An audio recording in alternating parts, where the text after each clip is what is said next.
Okay, my bad.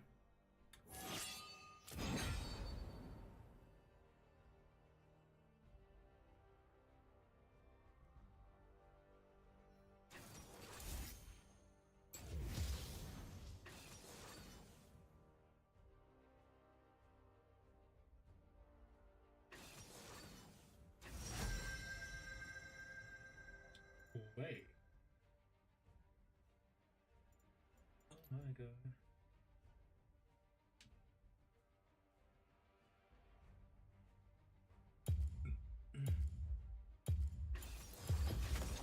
마법의 배틀로 바위를 엮어내리라.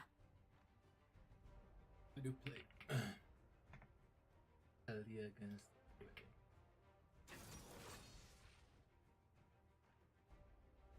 he's gonna go burst and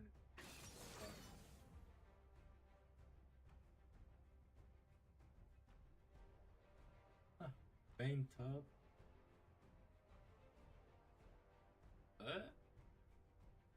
Samir looks blood. Oh my god. Oh my god, it's a cringe.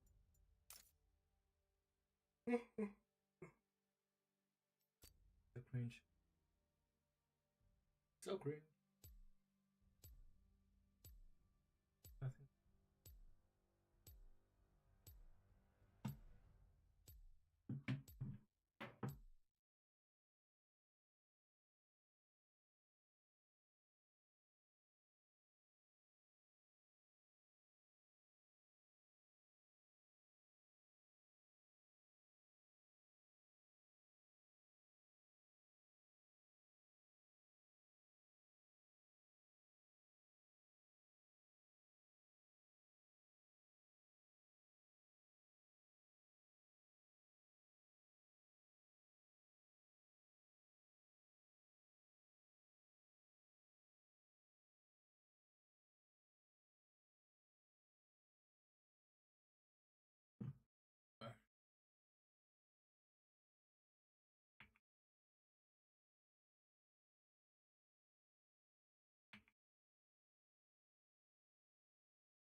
Oh, slugs.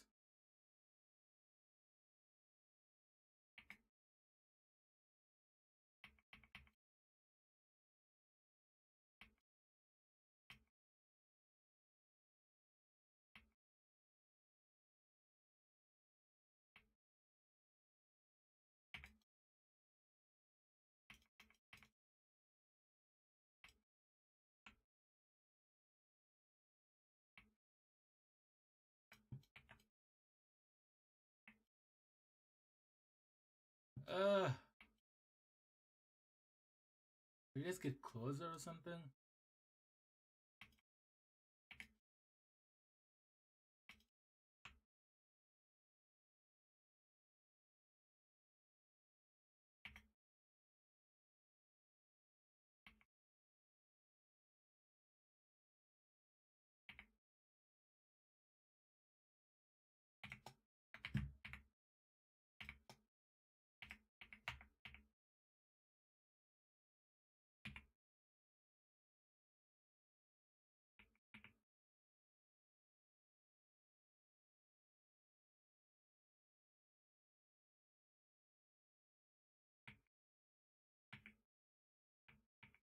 That was terrible.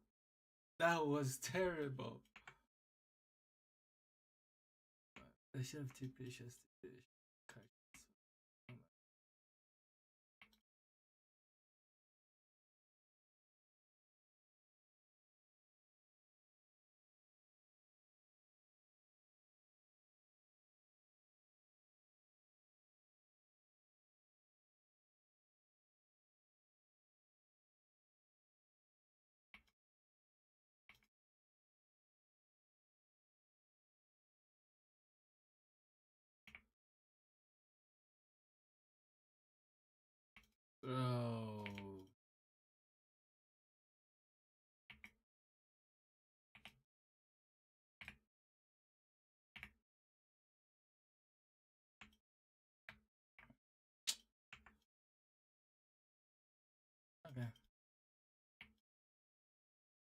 Okay.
Doing for pi E.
I'm trying to match her.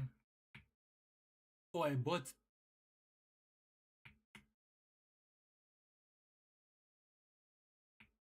I didn't buy this. Am I cooked? Yes, I am.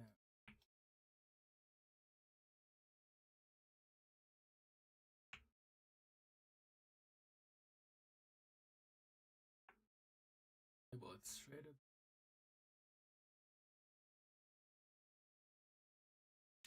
That's no damage.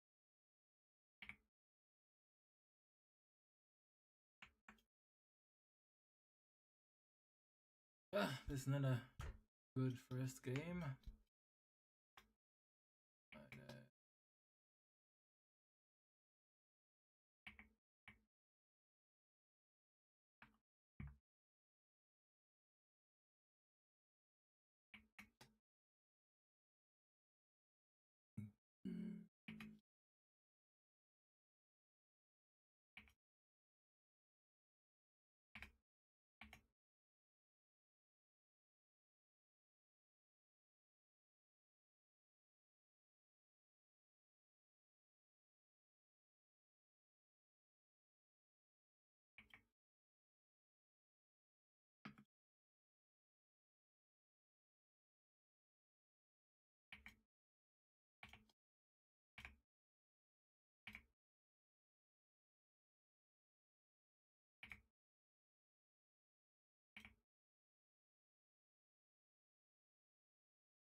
can't stay. I'm basing again, bro. I mean, I can stay under tower. I'm just gonna stand there and look pretty.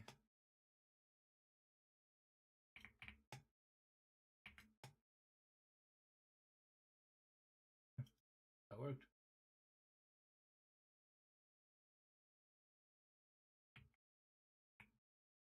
Oh, this is going to be a rough game.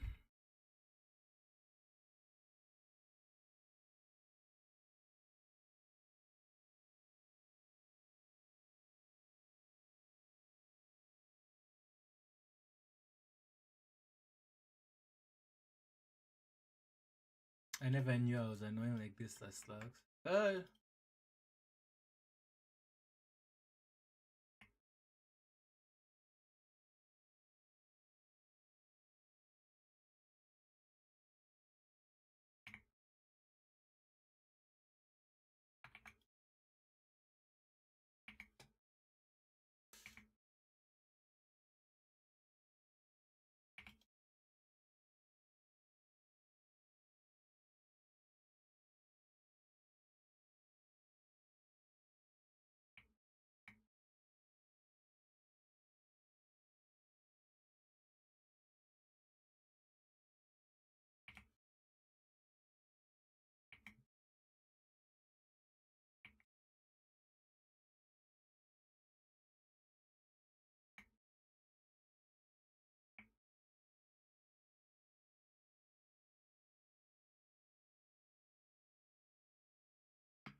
This is not fun. 30 CS up. I am not living happy, as I tell you, bro. It is what it is, man.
They're flashing up, I flash it forward. Easy kill. Yeah, this is a bad first game. Oh hell no, Luck survived, bro. This one HP. That's a good idea.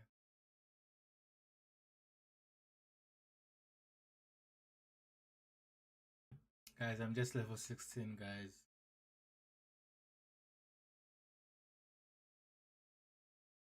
Wouldn't you guys have mercy on me, please?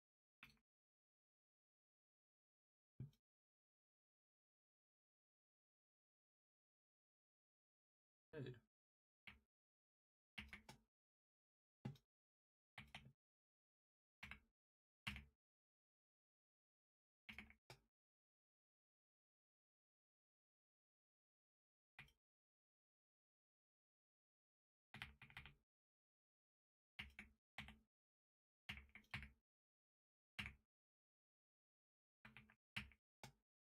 What is this fiesta, bro?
Never mind. Never FF.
What are these fights, man?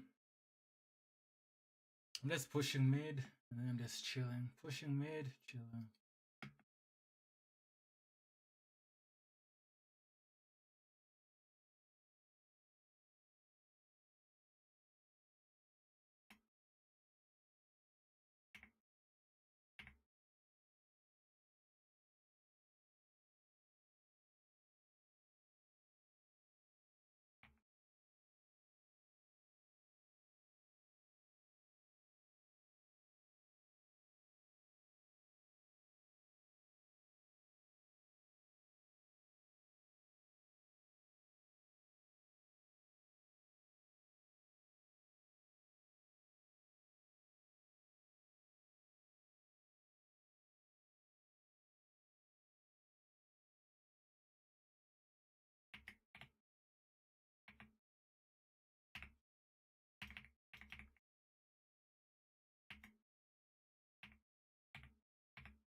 this Lux and their team was so bad, bro. Oh my god.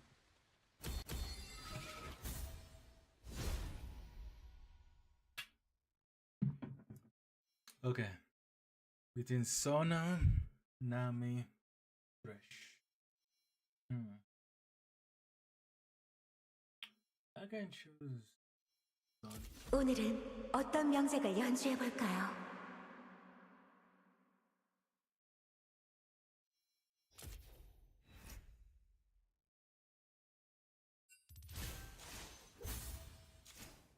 Oh my.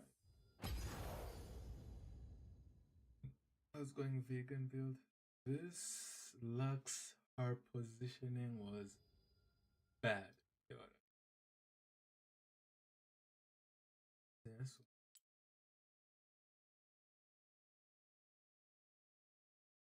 Her positioning was not good. It wasn't good. The pick was annoying. Yes. The pick against as a Talia against a was yeah. But he didn't know how to play.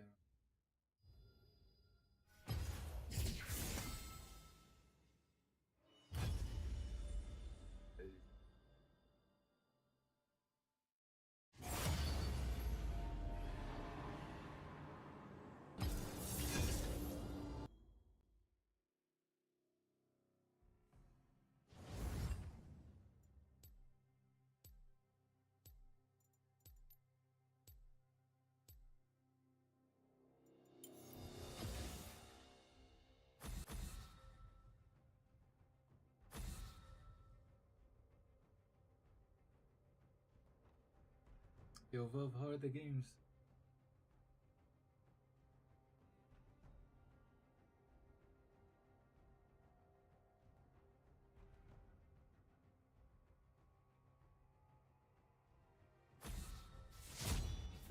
Alright, Riot, you got that? Yep, we caught her. Okay, she's running it down. She said it.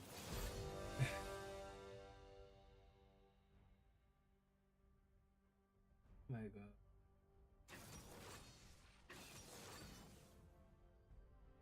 How did Shinzao? How did Shinzao lose? Warwick, bro. What is that Warwick killing? What the hell?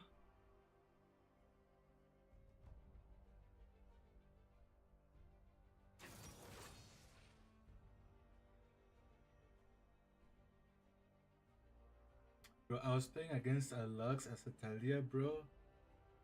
I was getting blasted in lane, but in team fights, this Lux positioning was awful. Oh my god, the FF, bro.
네가 못 보는 힘, 그것이 진짜 공포다.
Well, looks like I'm running it down.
Uh, well, I don't know. I chose Swain against Ziggs, but I'm getting railed. Okay.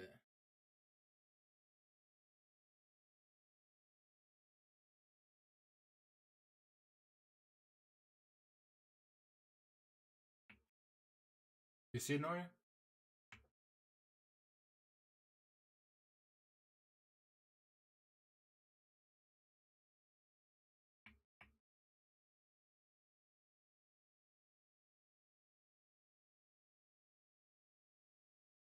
Oh no, Ranger.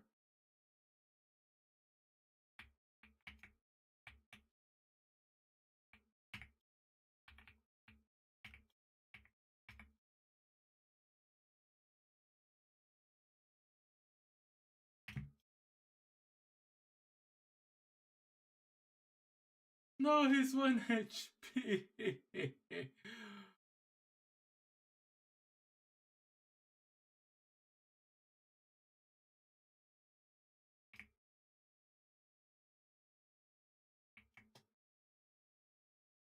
Ah, bro, I'm trying to side.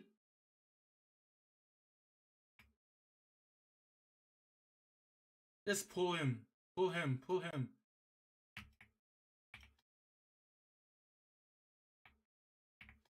Ah!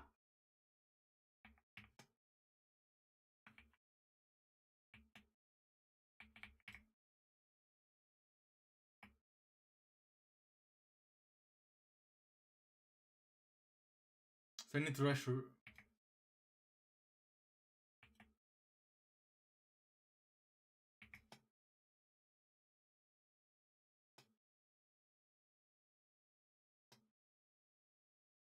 Yo, what is that Ranger champ, bro? He just, bro.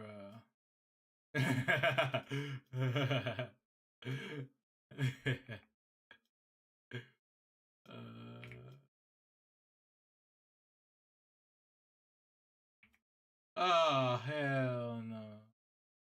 You see what I mean? Okay, what was? Ah! Help!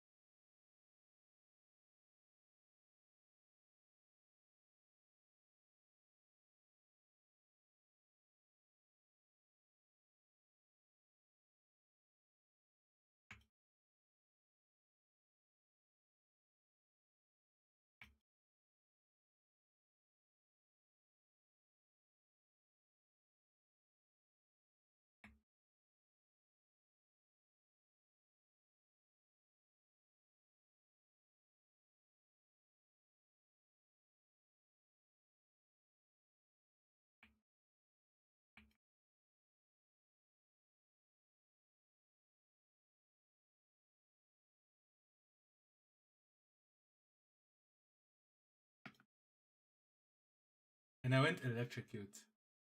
Cause last time I got fucked by electrocute Swain, bro. So I'm just trauma dumping.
Is this Shivan update? What?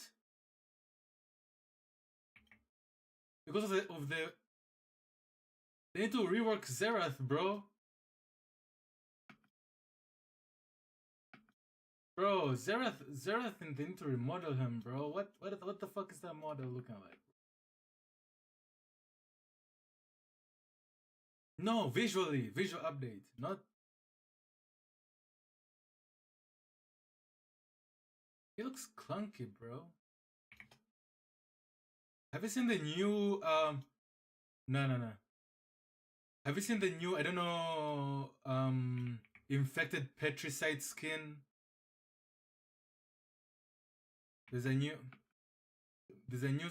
skin called infected petricide. I don't know. Nautilus is gonna have it, whatever, I don't know. It's like the petricide Cho'Gath, but a proper version of it, but with other champs, I don't know. I don't know if I made sense, but I did not make any.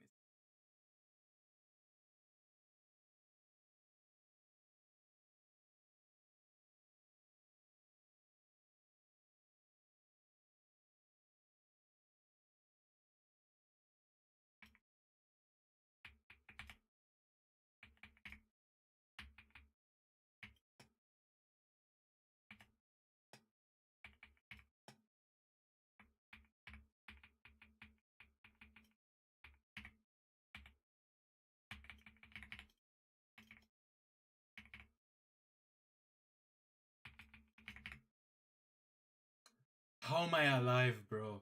What is that healing? Holy shit.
Can I 1v1 this Trundle? He has no MR.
There goes the Ziggs.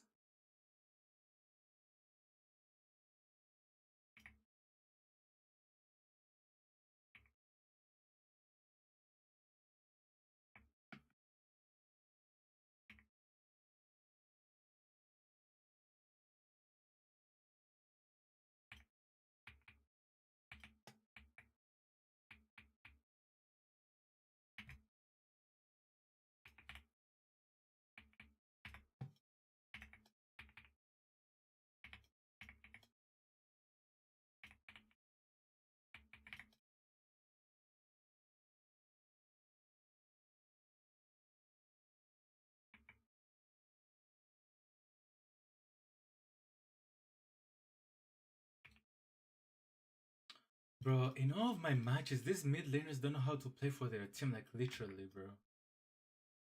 Cause they might be winning me against me in lane, but they have zero map and awareness. What the fuck?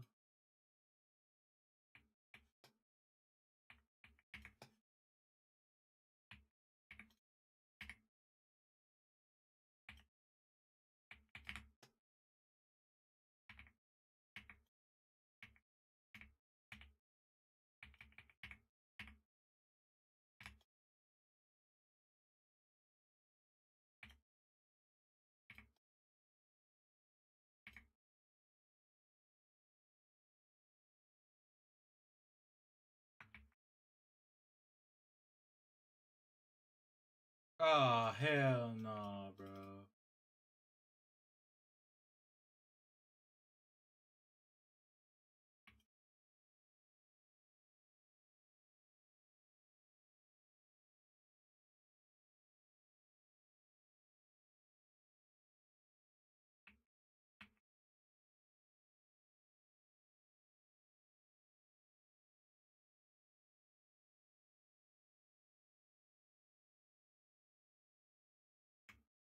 Bro, we were close to ending the game.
I play bad matchups, but these mid laners don't know. Like Ziggs, like what was he? Oh, they have zero map awareness. That's all I can say.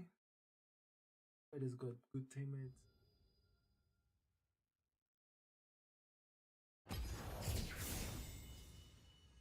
Need to play one more game and then LCK watch party.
Mr. Swain now. Oh my god. I think it's Swain support.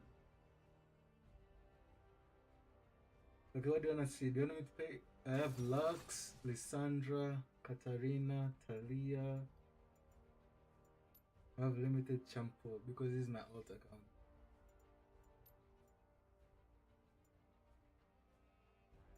Can go Velcro's mid.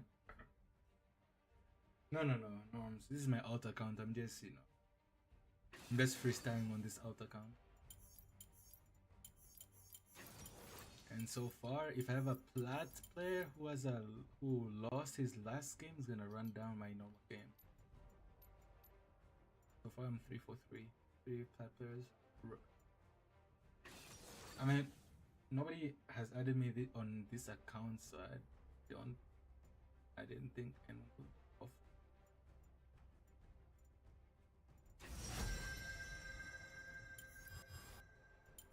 No, I didn't know.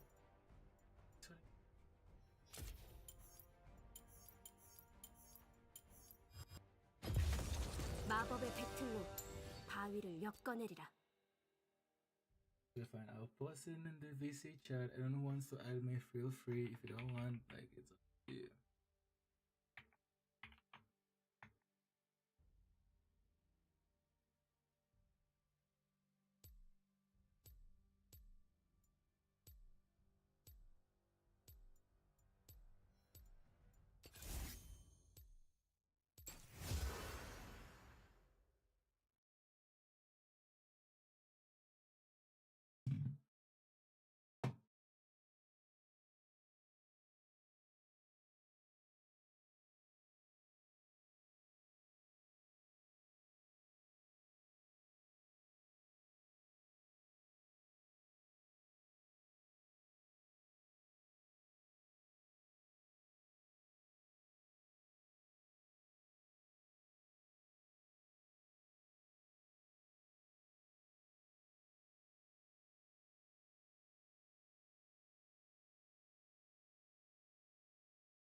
Okay, should I go vegan build or should I go damage build? Talia against Nafiri, Volibear, Sion, MF, and Swain.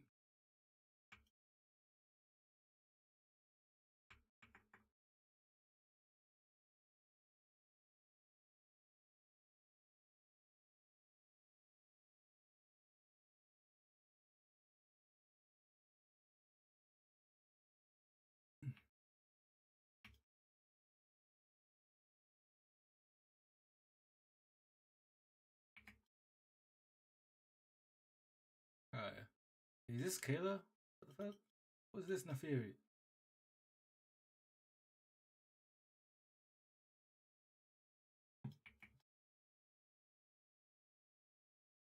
It's very safe. It's electrocute Nafiri, bro. Like, he can. Ah!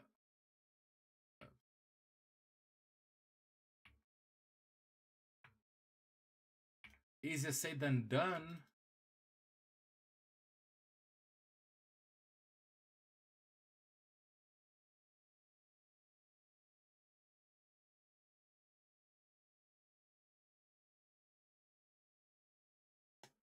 Use this W.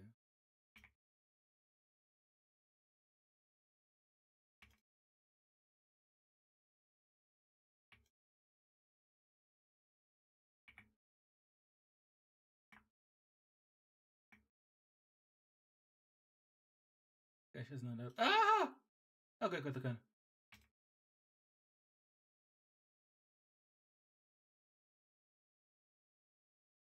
Then she's gonna.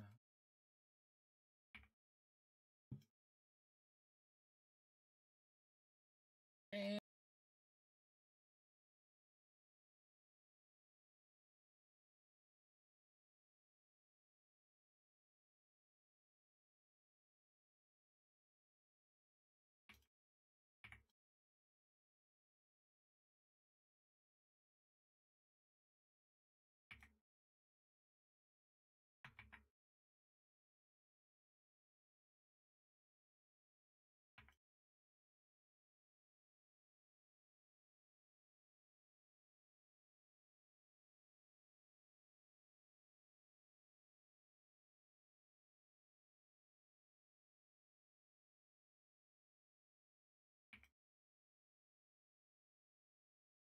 I see that my both laners are plat players, oh my god.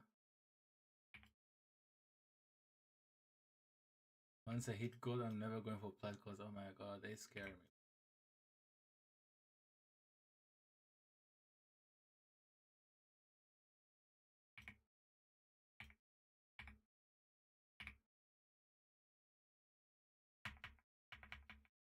No!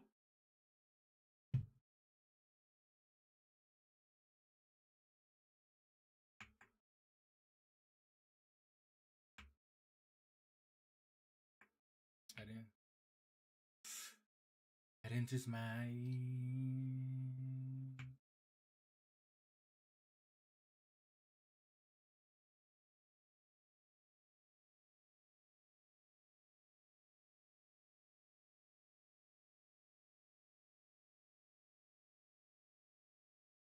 It's gonna rush Seraphs, and then... I'm not gonna TP, because I have no TP.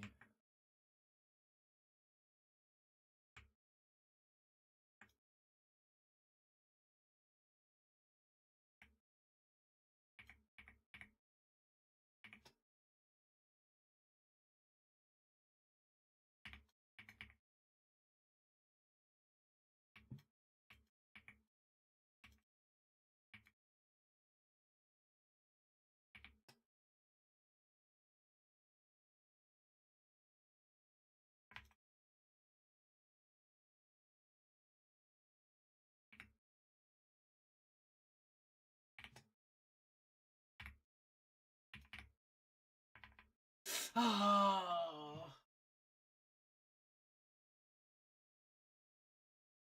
I got hit by a Fury, man. Yo, Monarch, have mercy on me, bro. You don't have to dominate me in this lane like that. Come on now.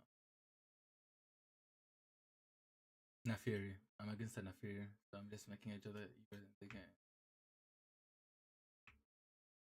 What?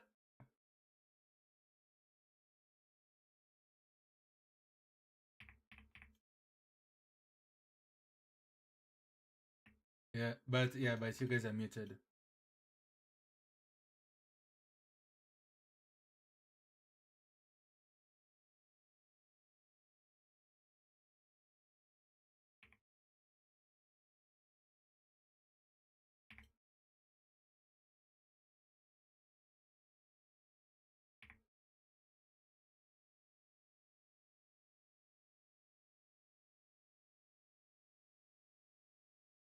Yeah. What?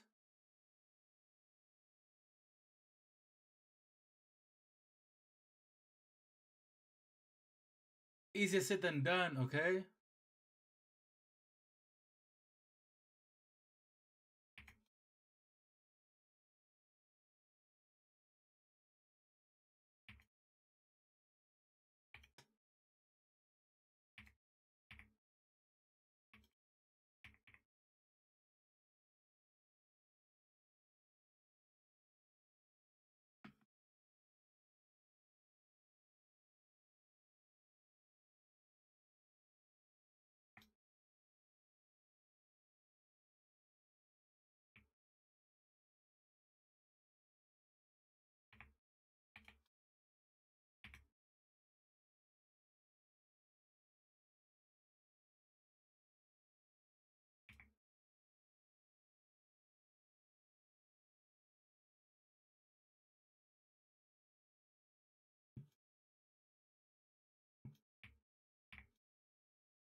Well, I saw killed her because she wasted her W and she engaged on me, and I used the tower range to kill her.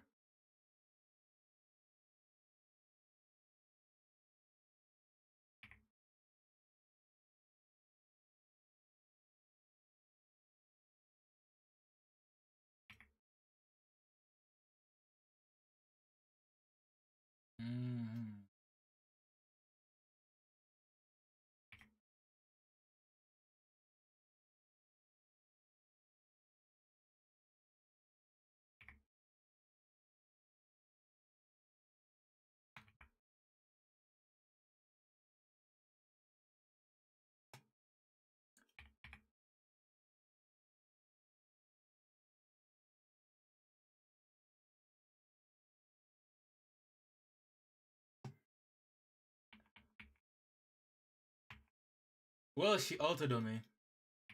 That's why I kind of.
Vex,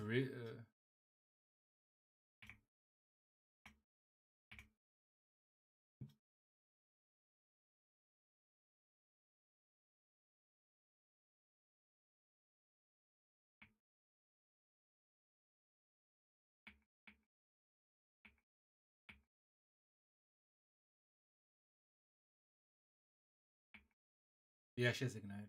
She wants to all in, like basically. So her kit is just she wants to, like to all in.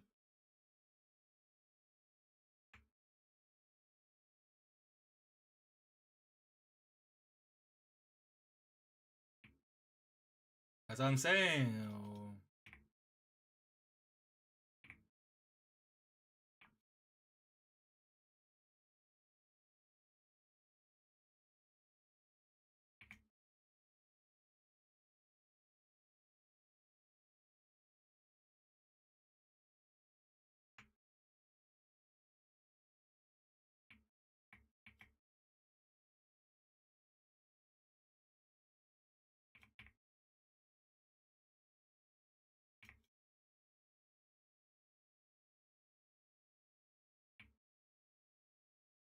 Fuck the dogs, bro.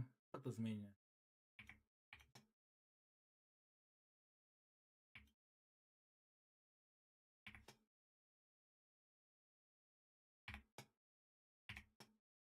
Ah! Ah! Ah! Because you guys are here, bro! I'm panicking! I'm talking to 3 OTPs, okay? Ah!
Should I dive?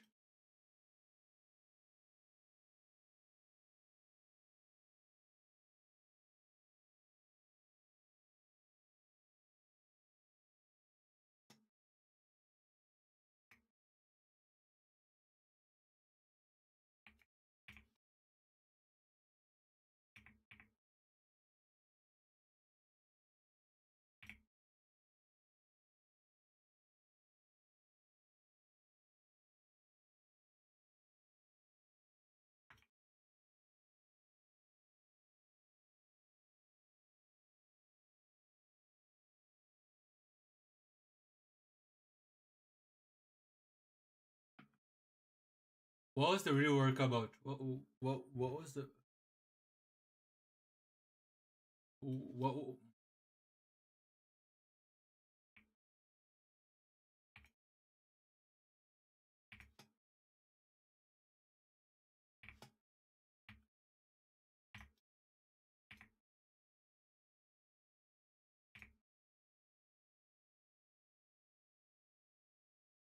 What?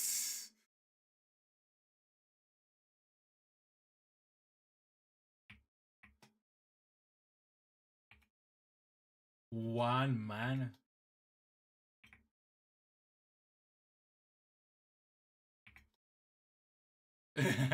Because everything is terrain, so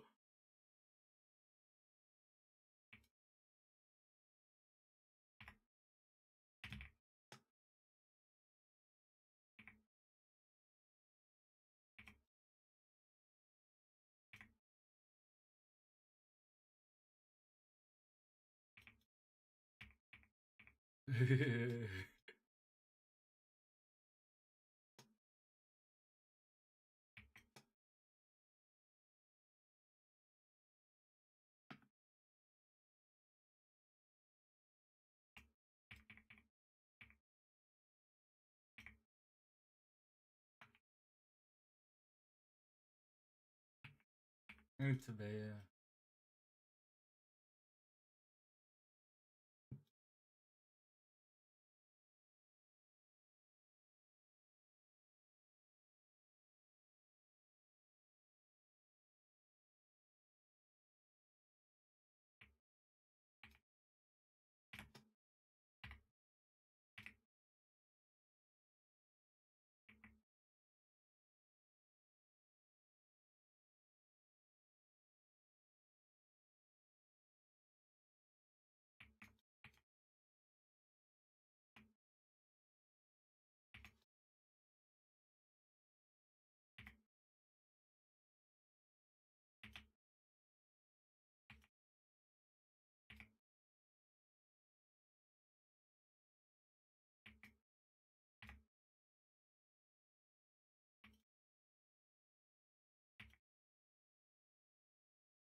We dream.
Okay, that slow is annoying. Even though I played Swen last time, bro, that's...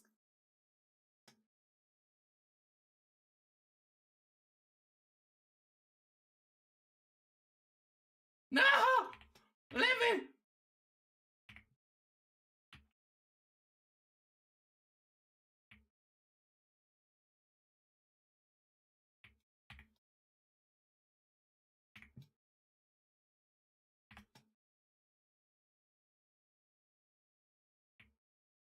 How are you two? Let's see. It's a fine champ. Our utilities is a yeah. No, it's like I thought control like the dopamine of hitting the WE combo, bro. Like everyone stands like whenever I WE them, bro. Or like that 5-man W, like everyone just gets knocked up, bro. Like I crave that shit, bro. I crave that shit.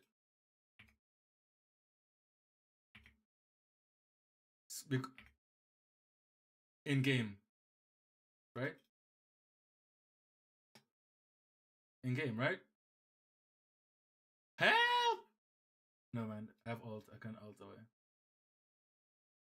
You don't scare me, Swain.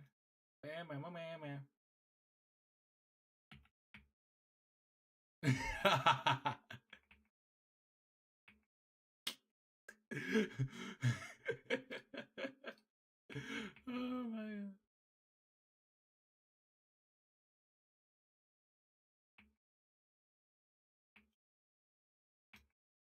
Flash Q.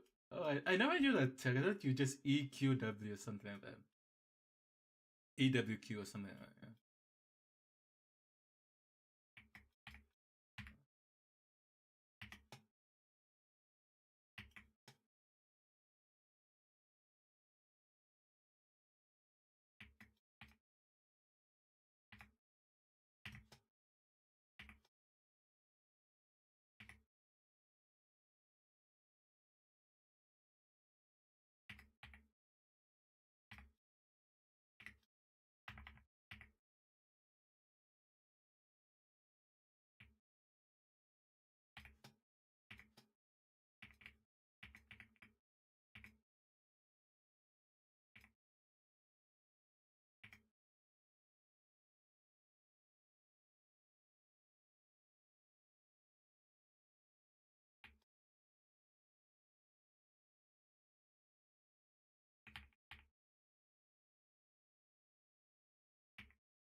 Yeah. Mm.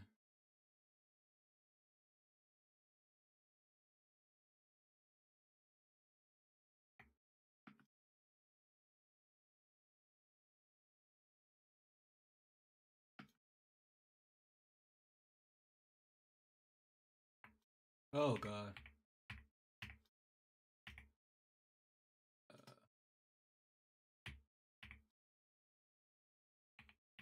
Bro.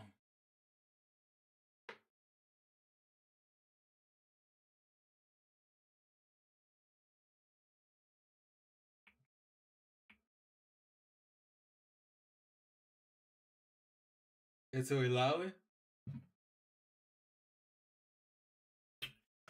Is it Yumi?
I need to end this game, bro.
I just throw an FF vote and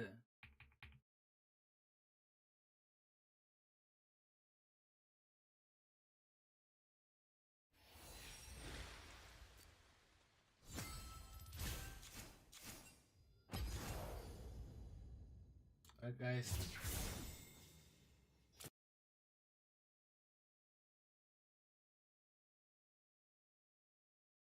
Good shit, good shit, good shit. Cause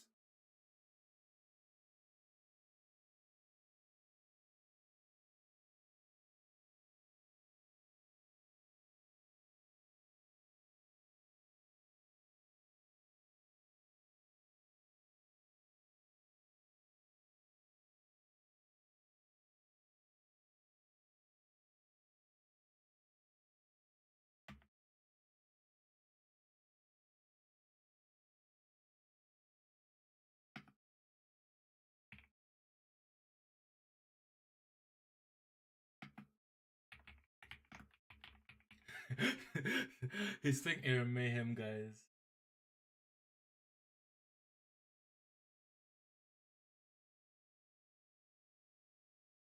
Alright, guys, the watch party is starting now.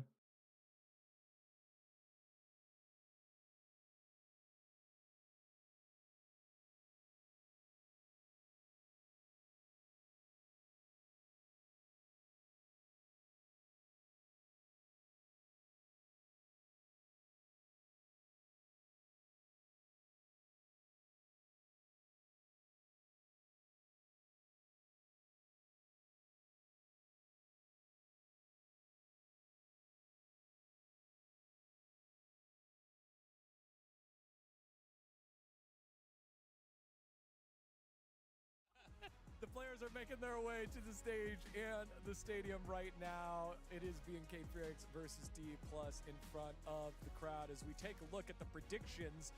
And it started off very BNK and then finishes, it's pretty kind of D Plus, and then it's more D Plus on the other side. It's tied. It's 7-7. Yo, 7-7. Even split. Yeah. So, Wow. I mean, for me, it's all about the experience, right? I already mentioned in the previous one that I think the experience is going to be really important because it's going to be a whole new experience for the new players. Better stage experience with veterans. And we have Showmaker for this one because I think Omti and I know how it feels when you have to play in front of like so many like crowds, and I think just completely new experience, you know, like it's just so new. So I think he knows what I meant, right? Yeah, I understand what you mean, but I feel like the Fear X is not gonna be nervous about it because their playstyle is like Sandstorm is coming to hit the Deep Gear. Yeah, they have been quite chaotic in terms of their gameplay. And again, they've got to try to bring it back and bounce back from the loss against Gen G. And for me, it's bottoms up. We've got two of the best bot lanes in the league. And for now, I've got the edge to smash. We got to see Diablo get a little shell-shocked in their series against Gen G.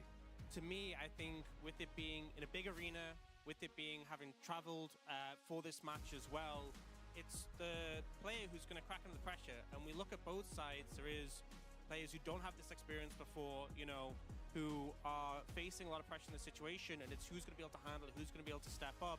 That's my question mark. That's really, I think, going to define this matchup.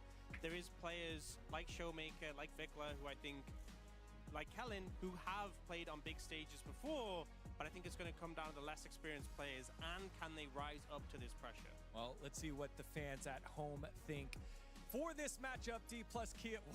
Whoa, that's a high quality Briar right Not there. ready for the commitment by Briar there. It is 59% of y'all. Oh, that's sick. Oh, the chat was sick. 59 to 41%. You can see the fans now working their way on into the arena. Again, it is great Bro, the to see cosplays are out of control. overseas LCK and the fans showing up big here. And especially, we have to mention hey, about Deft. the draft as well, because both coaching staff, they have to work on the draft as well. It's BO5, and there's so much pressure on the players. You gotta work on it. Umti, final thoughts. Sorry? Final thoughts. Final thoughts?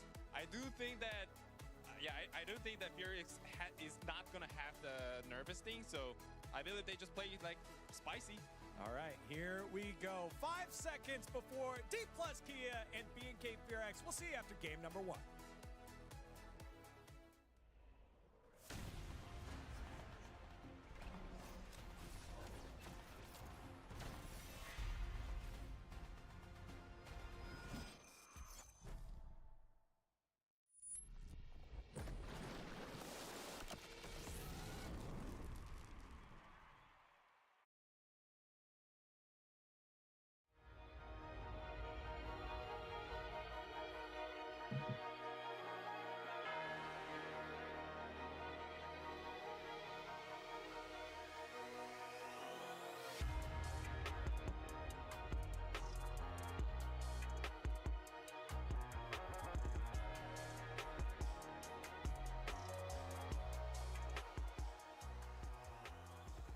(2026) LCK컵 지난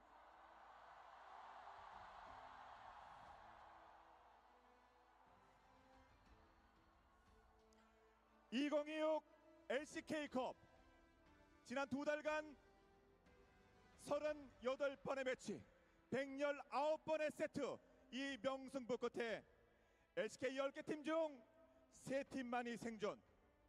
이제 파이널로 향하는 마지막 여정만을 남겨두고 있습니다.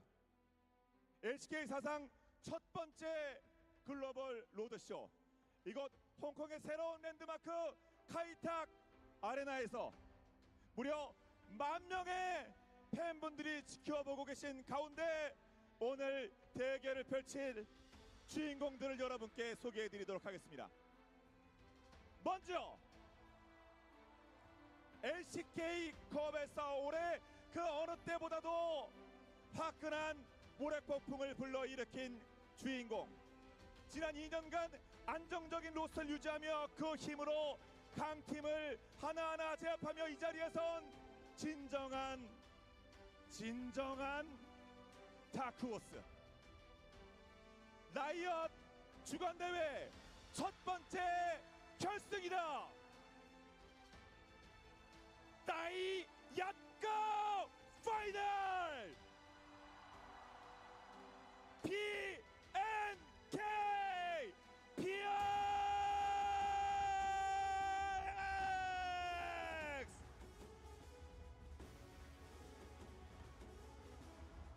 탑 클리어.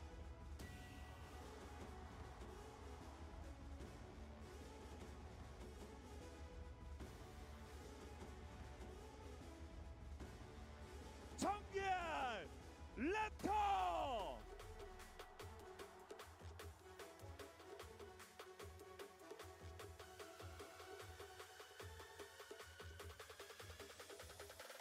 미드 픽라.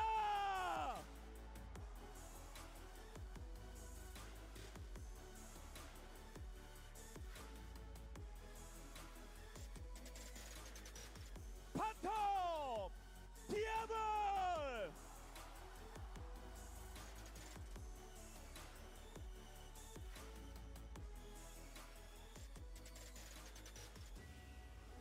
서포터 켈린.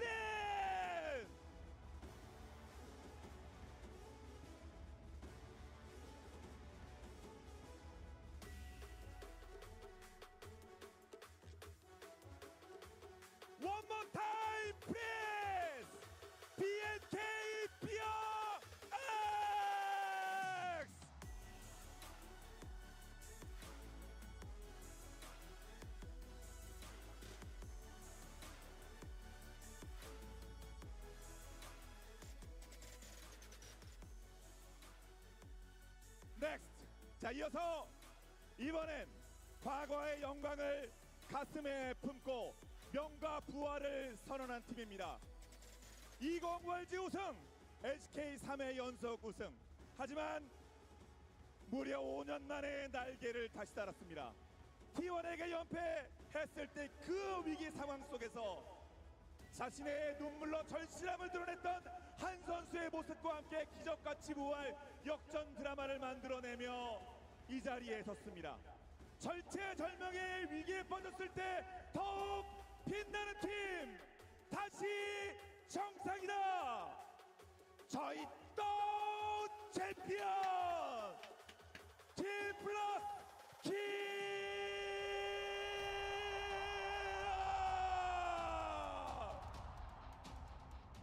Bro, he's keeping the effort, holy. 탑 시우.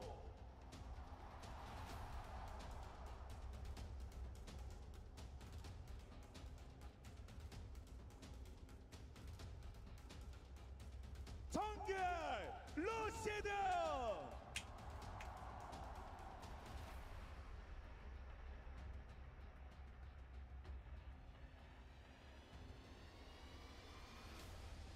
미드 쇼메이커.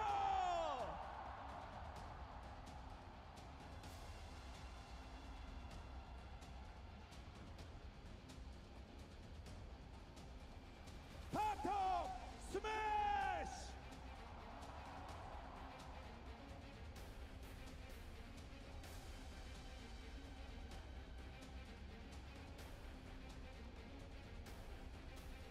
서포터 켈리. 커리어.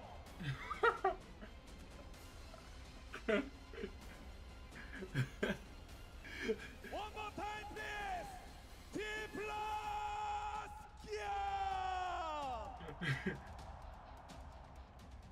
They messed up the translation a little bit.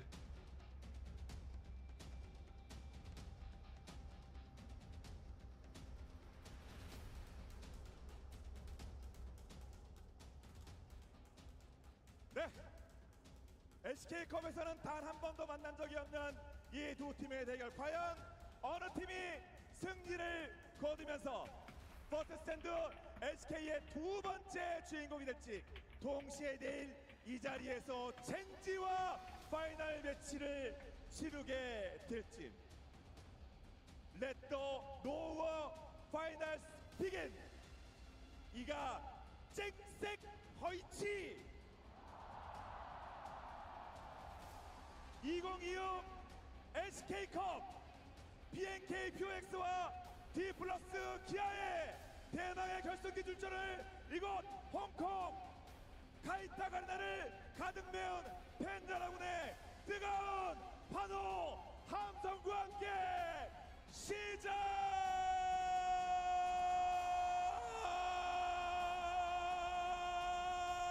시작하겠습니다.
BFX 잘한다. 이렇게까지 잘할 줄 알았겠습니까? 결국 홍콩행을 확정짓습니다.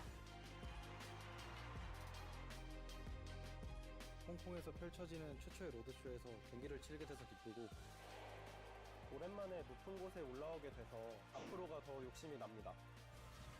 플러스 기아가 아니 커리어의 눈물이 이런 기적을 만들어내나요?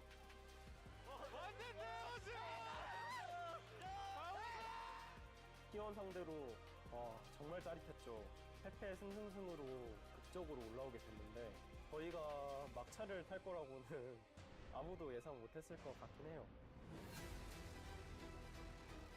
BNK POX와 DK가 이런 큰 무대에서 경기를 하게 될 줄 누가 예상했을까요?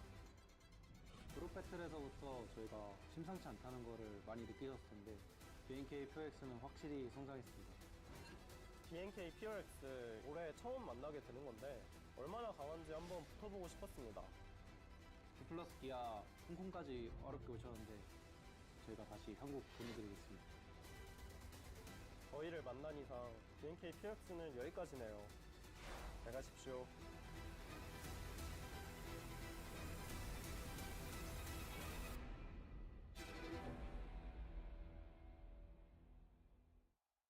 안녕하세요. BNK PX 감독 박준석 이도입니다.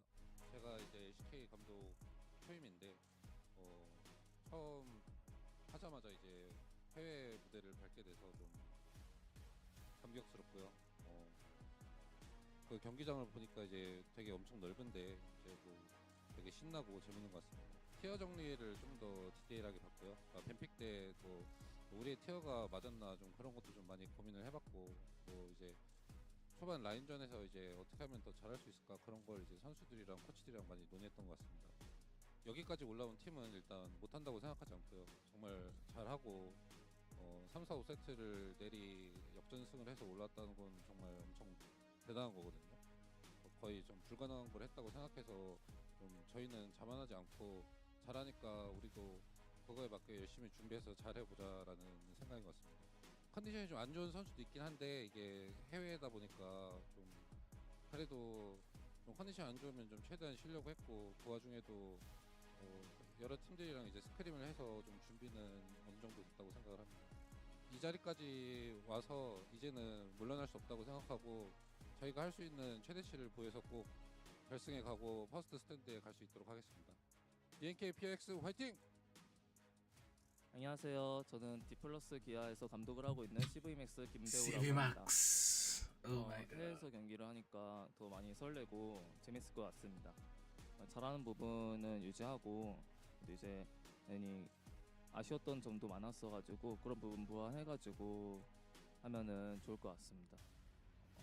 굉장히 잘한다고 생각하고 있고 확실히 전체적인 밸런스도 좋고 이제 정글과 바텀이 이제 공격대로서 되게 매서운 팀이라고 생각해가지고요. 오늘 잘 해야 할 것 같습니다. 제가 보기에는 괜찮은 걸로 보이는데요. 아마 그래도 확실한 건 오늘 첫 경기를 열어봐야 정확하게 알 수 있을 것 같습니다. 오늘 정말 최선을 다해가지고 결승 갈 수 있게 해보겠습니다. 디플러스 기아 화이팅!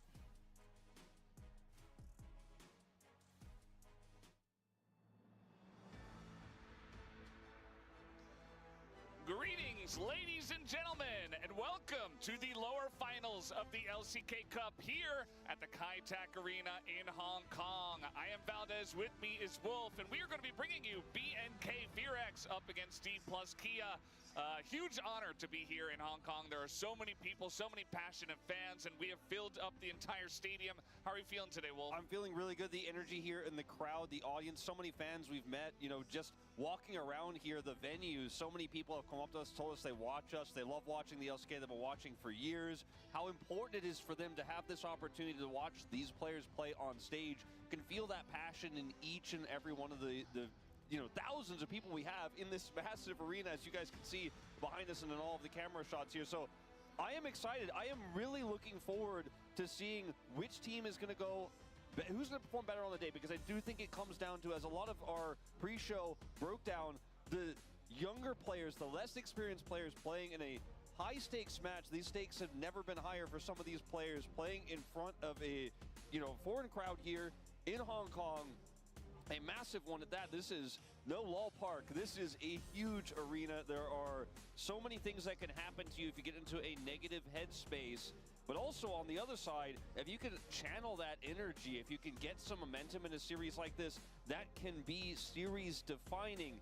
I think when we look at this series, you look at the predictions, the fan predictions pretty close. Online analysts are pretty much putting it near 50-50 with a slight edge to D plus Kia.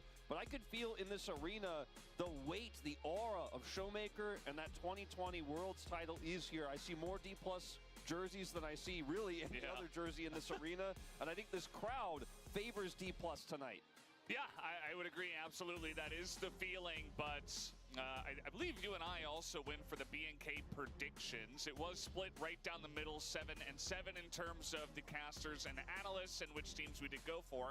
But at the end of the day, I really think it just comes down to form, right? Who's going to be able to thrive in this environment, be able to thrive in the chaos and the pressure?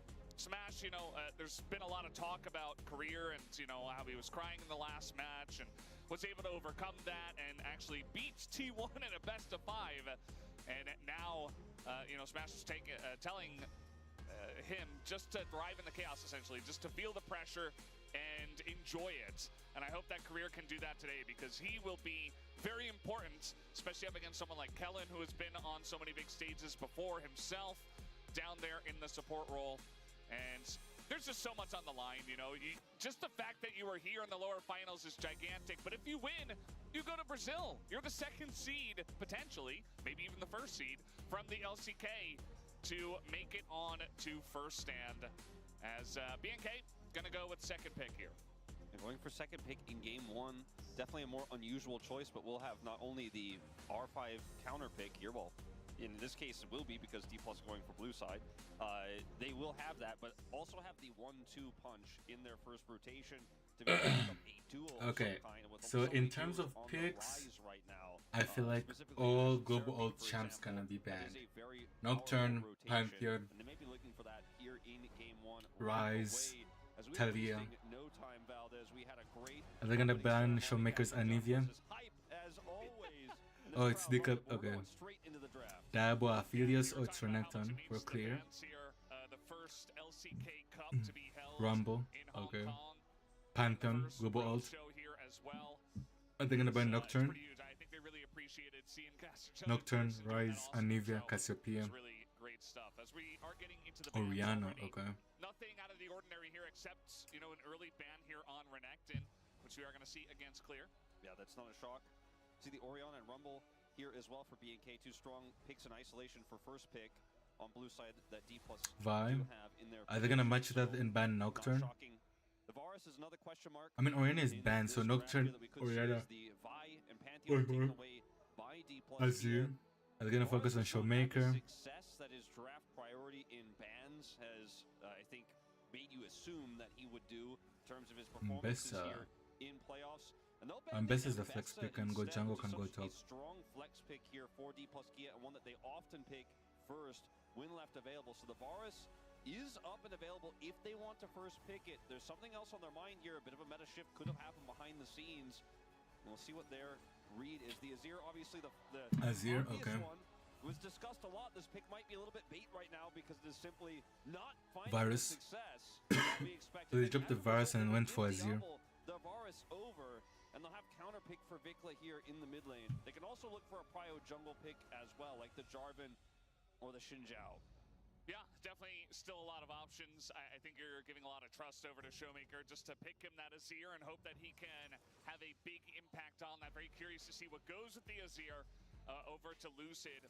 As Varus gets locked in, not a big surprise, and Jarvan is going to come in here. One of the best answers so far, one of the most common answers, let's say, to the Varus has been the Sivir pick, but picking Sivir into the Jarvan field Malphite. really, really rough because of her immobility. Malphite, So they'll just jungle. take this right away and deny that counter pick in the Jinzao. bottom lane. It would be incredibly unusual for Smash to be bold enough to play it here. The Xinjiao, in terms of tier, was the next Ezreal. on the list, and that will come in here as well as Smash. It's gonna be an Ezreal Karma bot lane. Ezreal pick, very safe into the Jarvan, a pick that has done a lot better into Varus. Talia, recently my than in the Talia. past.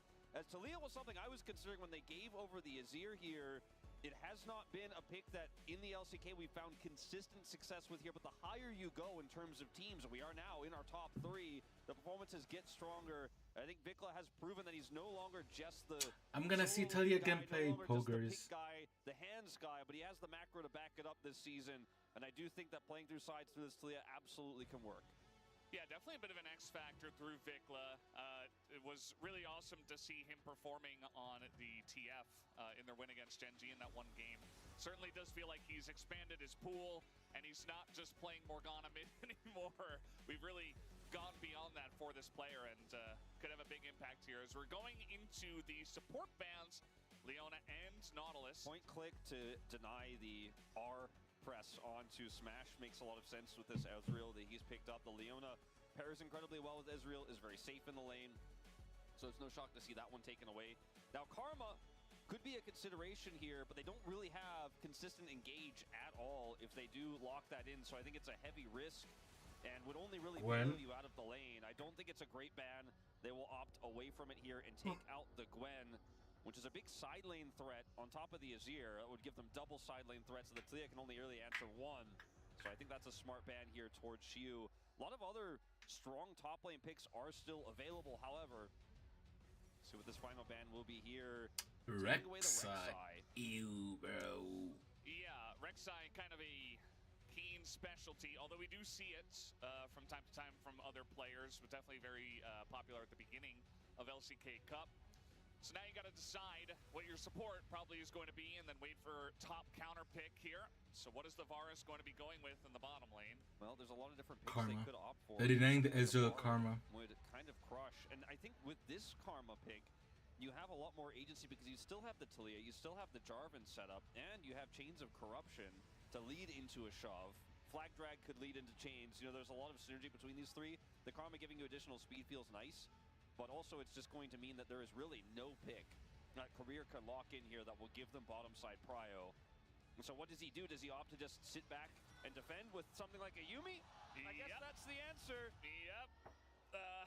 It did not work for him very well last time. We'll see if bro, this is a different look as the blind Scion comes through. Really? This team doesn't really have engage. I mean, it's We're looking in Yuumi? Come on. Starting a fight will not be up to them. Ooh, and the She's Nara annoying. here feels like a cherry on top. It's one of Clear's best picks, and it is one that will dominate the Scion lane. You already have the winning bottom lane and mid lane with jungle attention. That's going to be so easy to pull off with Jarvan pre-6. You have so much power with the Talia. You have a side lane threat in this Talia that can match sides as well and punish sides and try to pinch onto the Azir.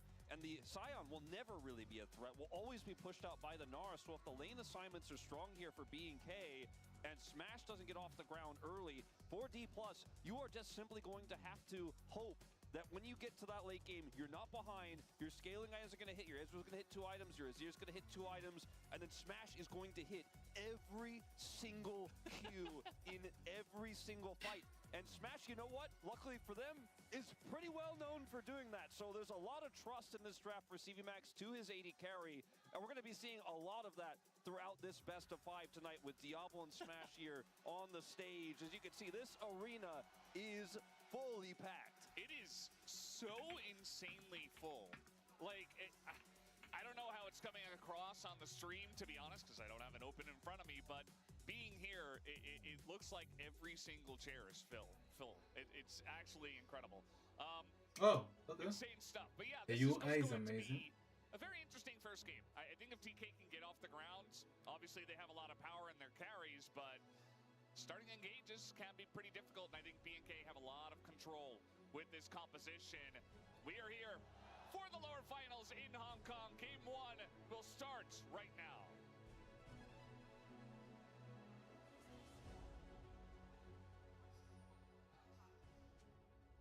And Wolf, because we're in Hong Kong, we don't have the Hanadur set. There were a few people who tried. There were some, yeah. There were some knowers. I think that a lot of people know, but obviously with this many people here, it's hard to coordinate who's going to start that. Yeah. It's actually still ongoing. In fact, I see a lot of people doing it. Or hear a lot of people doing it, rather. Yeah. Well, they're trying, you know, it's good. I am good effort. Incredibly hyped to see Career with a redemption opportunity here on this Yuumi, because this pick can really shape this lane. If you can absorb a lot of the damage with your shield, offer a little bit of poke, way less than you used to be able to do, like Career is doing now. But manage, obviously with no engaged support on the other side, it's difficult to be punished. In this matchup, you can basically trade your health bar for a meager amount of damage and then constantly attach and make sure that Smash has the most health possible to go toe-to-toe in the lane. And we'll use his barrier here, but I think wise to absorb that empowered Q. And this is a great start here for Smash and Career. Yeah, I mean, they have to have some semblance of control in the bottom lane. Otherwise, Varus Karma can easily get ahead and be quite annoying. You see that neither side is going to be able to hit level 2 significantly ahead of the other and bully them out of the lanes. So just, you know, double range, a lot of enchanters nowadays in the meta, especially when one enchanter gets picked, the other kind of has to match it. Otherwise, you just fall too far behind. That's really something they could not risk, especially with a draft like this. And keeping our eyes on it, you can see eventually, you know, Diablo and Kellen are going to be able to take this health advantage. Barrier already burned, so every single Q that Kellen hits like this wears you down. And with the minion wave blocking the Mystic shots, it's very difficult to actually continue to put that harass in. But they're trying their best, as you can see here. Jarvan feels so slow whenever he We moves. have both junglers pathing towards the bottom side of the map, shockingly.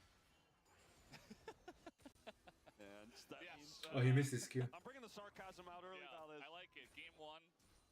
Here we go. They're going to the bot lane again. Who could have seen this coming? Yeah, it's just the way it is. Nice dodge there on the Mantra Q.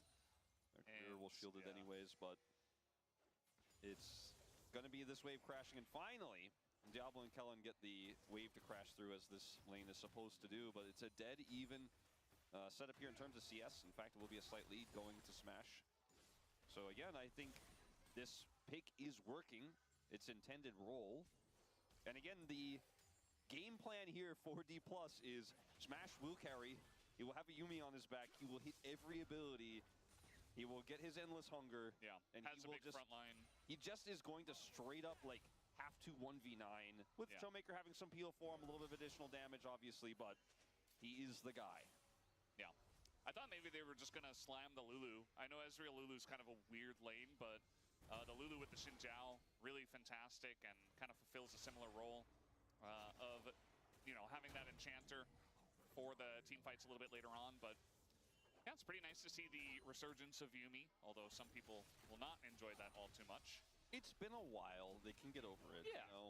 It's a little niche. I think, you know, if you're hated as a champion for so long, you know, you deserve another shot, right? Yeah. Deserve a chance back. Every champion deserves a second chance. Yeah, absolutely. We'll see this. Same with Career as well, because his last Yuumi game, we always talk about it. He's had a very tumultuous LCK Cup.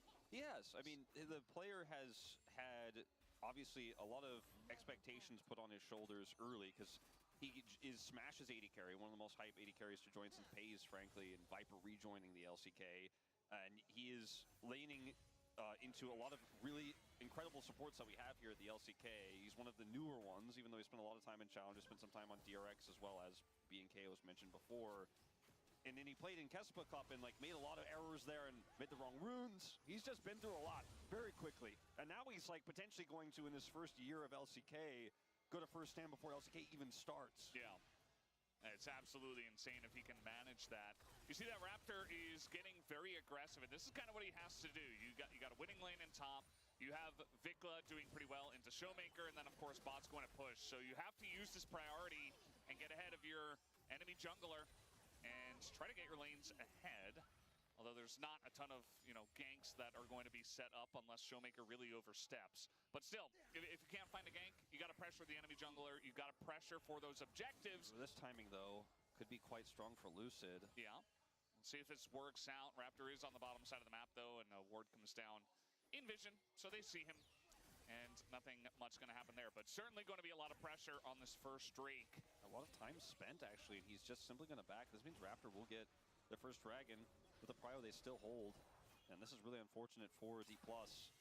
If they could have been able to deny this or look for a gank, grab some summoners, there's a lot more wiggle room in terms of what you could do here, but instead it's just going to be the expected result, as you mentioned, with the control that Raptor has in his lane prio. So far, up here on the front line, he's doing a pretty good job of keeping the CS at least, you know, decently even, considering the matchup. Yeah. Thinking for a play here on Vikla, who just does not flash the shove. Now he's going to flash, but I don't know about that. Jarvan coming over, but way too late. First blood given over to Showmaker. Yeah, really Great timing there for Lucid to come in with Vikla's positioning. He went ghost, obviously, so this is really going to hurt. Dying like this, can surf back. I don't think he's going to Weaver's Wall back to lane, but I guess it's an option. But the choice to flash there, I think, is the most painful of all, because Raptor was somewhat nearby and is quite mobile on Jarvan and did have his Cataclysm, so maybe there's a miscommunication. Like, you know, we see Raptor maybe call out, or you can imagine maybe Raptor is calling out, like, I'm relatively nearby, if you can buy just a little bit of time. But as you can see on the minimap here, he's just finishing the Dragon. He is, in fact, quite far away and cannot assist.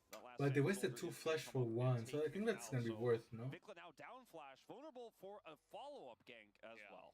I mean, this is the issue when you play into Azir. It's kind of the Azir tax if you're in a mobile mage. You just kind of have to flash the shove if you're not 100% sure that you can win the fight. And, you know, if Lucid's ever there, you just die. And that is exactly what happens. So, gotta maybe Vikla trying to be a little bit greedy in the beginning of this match. You can see a lot of damage did go back on a Vikla from Showmaker. And, a lot of Showmaker fans here, as you were mentioning. Yeah, just from 2020, he's been around forever, obviously. He is the king of this arena right now, and no question in my mind. Yeah. He got the loudest cheer in walkouts as well, as he is going to get a little bit of damage put onto him by Kellen coming over there, but nothing too impactful. Smash is Ezreal, so does not care about that leash. Yeah.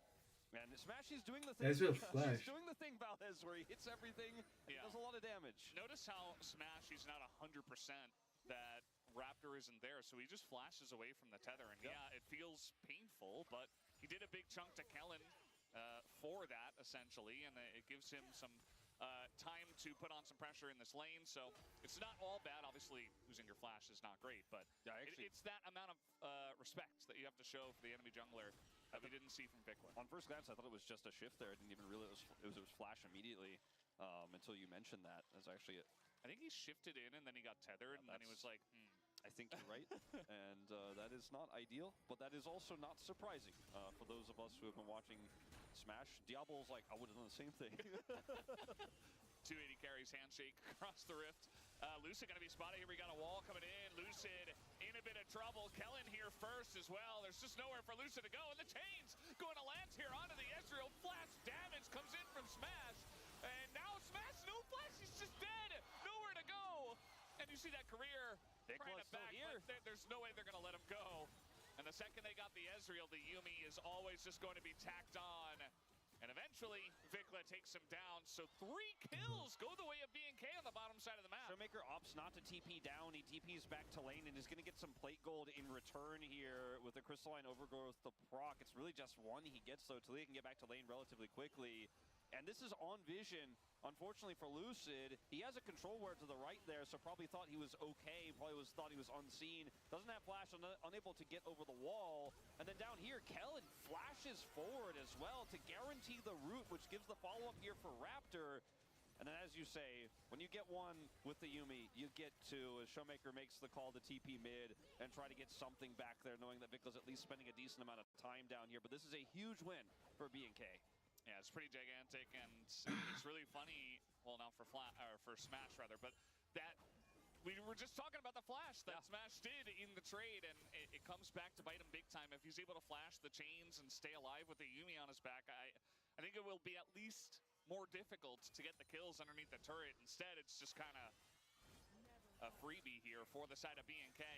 And now that's, you know, 1,500 gold in the lead already, right after Showmaker picked up first blood. Notice the item difference here. You know, the Varus picks up the Ghost Blade already, and it's a cheap item, but with this even small of a gold lead that he has, which is starting to become quite large, he can end up getting a big item lead here, and that shield that Career's trying to put on here just doesn't feel that great when this Varus is charging up these arrows and tossing them into you. As you can see here, Smash is going to shift this one.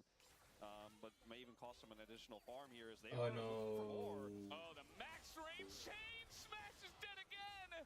And Career, well, we just said it before, he is absolutely dead. They're just trying to give the kill over to Diablo, but the arrow at least misses. And a double kill goes to Raptor. We got a TP coming in. This is a very greedy choice. Lucid's coming over as well. I don't know if they get anything from this. It's a bit slow. Yeah, just a little bit slow. And, well, he's going to ult into the wall, and maybe, with the smash on Kellen, they will get him, so they at least get the support. But now Clear wins. Clear doesn't actually even need to use his TP. He's getting so much gold here. I think it's absolutely not worth it. At least you got something. You know, you have to make something of that situation, but bit of a disaster. As got the dragon at least. That dragon will go over, as Raptor, had to go back there. So that makes it a little bit better, and that will tie us up one apiece in terms of dragons. But the execution of this was incredibly risky. If Kellen gets away there, it's even worse. He did not have flash. But this Gnar is going to be a bigger problem. This Varus is already a massive problem. And yeah, he picks up Swifties here. He is going to be looking for the same 2-item spike that Ezreal has, but obviously he's massively accelerated in his first item. Look at how far behind Smash is in the quest, actually. I mean, he's like 75% done. BNK's AD carry Diablo, he just finished that. So not to mention, he also just went to the top lane to clean up the mess from the bailout that she had to go for there on the bottom side, so he's not getting that really important experience or quest experience that he needs. And so that is really unfortunate for him, because the longer you spend without your quest completed as the AD carry, the less money you're generating from anything, but specifically minions as well, really starts to add up how much you can get as Showmaker looks to shove. Trying for it. Remember, Diablo does not have his flash. Shutdown goes in. Showmaker gets away from the Jarvan for now, but Raptor comes in. Vickla's here as well. Big shove onto the two of them. And Career not able to get on in there onto Lucid, as Lucid going kind of crazy mode right now. Is going to have the cat on his back as well, but eventually does go down. And Career this time will waddle away. I think it's worth there to get the last kill, and Career gets away this time. So as you mentioned, I think it ends up being fine. I think that was the right call to go back in on that one, but initially looked a lot better for D+ than it ended up being at the end of the day. So I don't think that Raptor has the flag to interrupt the back here from Career a second time, but going to this play here, it's a great choice to go on to Diablo, because as you mentioned, they know he doesn't have flash.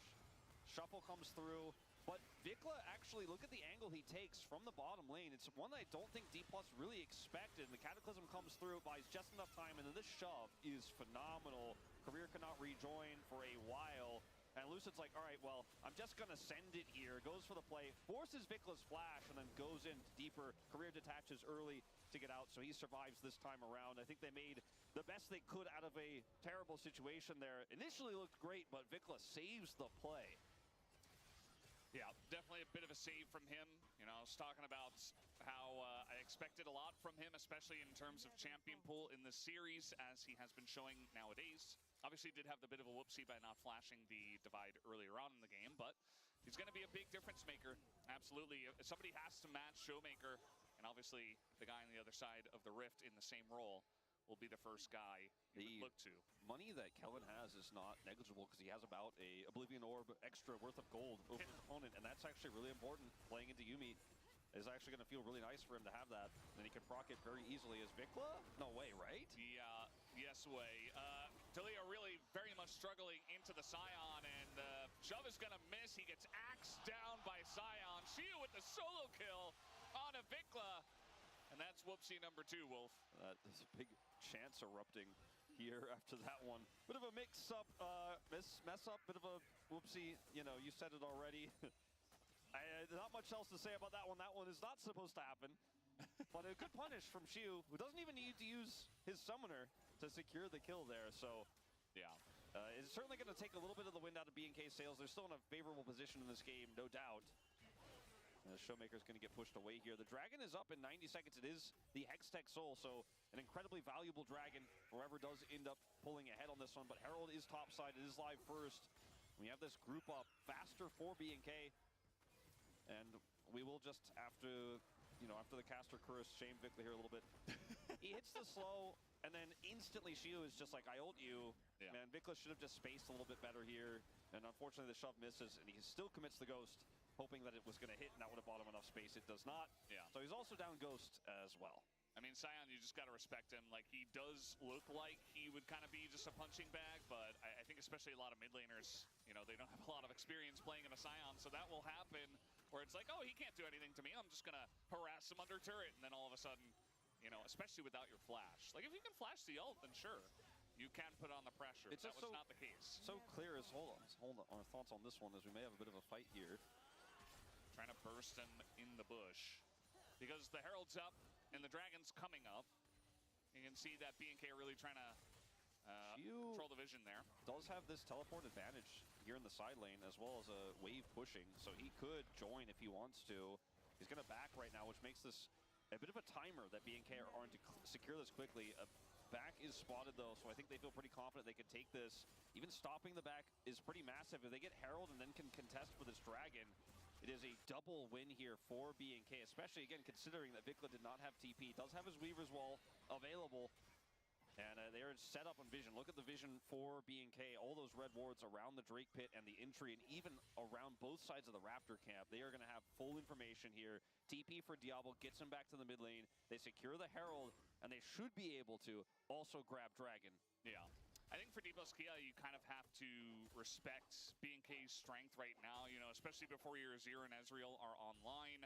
And they don't have vision, they don't have control, they've fallen behind in this game. I feel like that's all kind of expected, and I think the right call is to kind of just let at least one Drake go over. Maybe you let a second one go over. Lucid is here, though, and they do want to fight this, actually, kind of. As Showmaker's not here, this is going to be secured by Raptor, and Lucid, he's going to be walked into the pit. Now he doesn't have his flash. We got TP coming in, as DK are like, who cares about item spikes? We want to fight right now. And they don't even have a jungler anymore. Lucid about to go down. There he goes.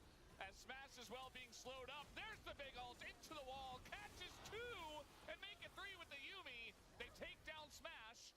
And that's about all they're going to get as DK just waddle away as well. There's been so much of this game that has been played by D+, almost as if, you know, it's the Wadid principle, you know, playing not to lose, like, or playing really like as if you have already lost. In committing to this fight, going for the Hail Marys, another Hail Mary in a series of Didn't have to them. do that.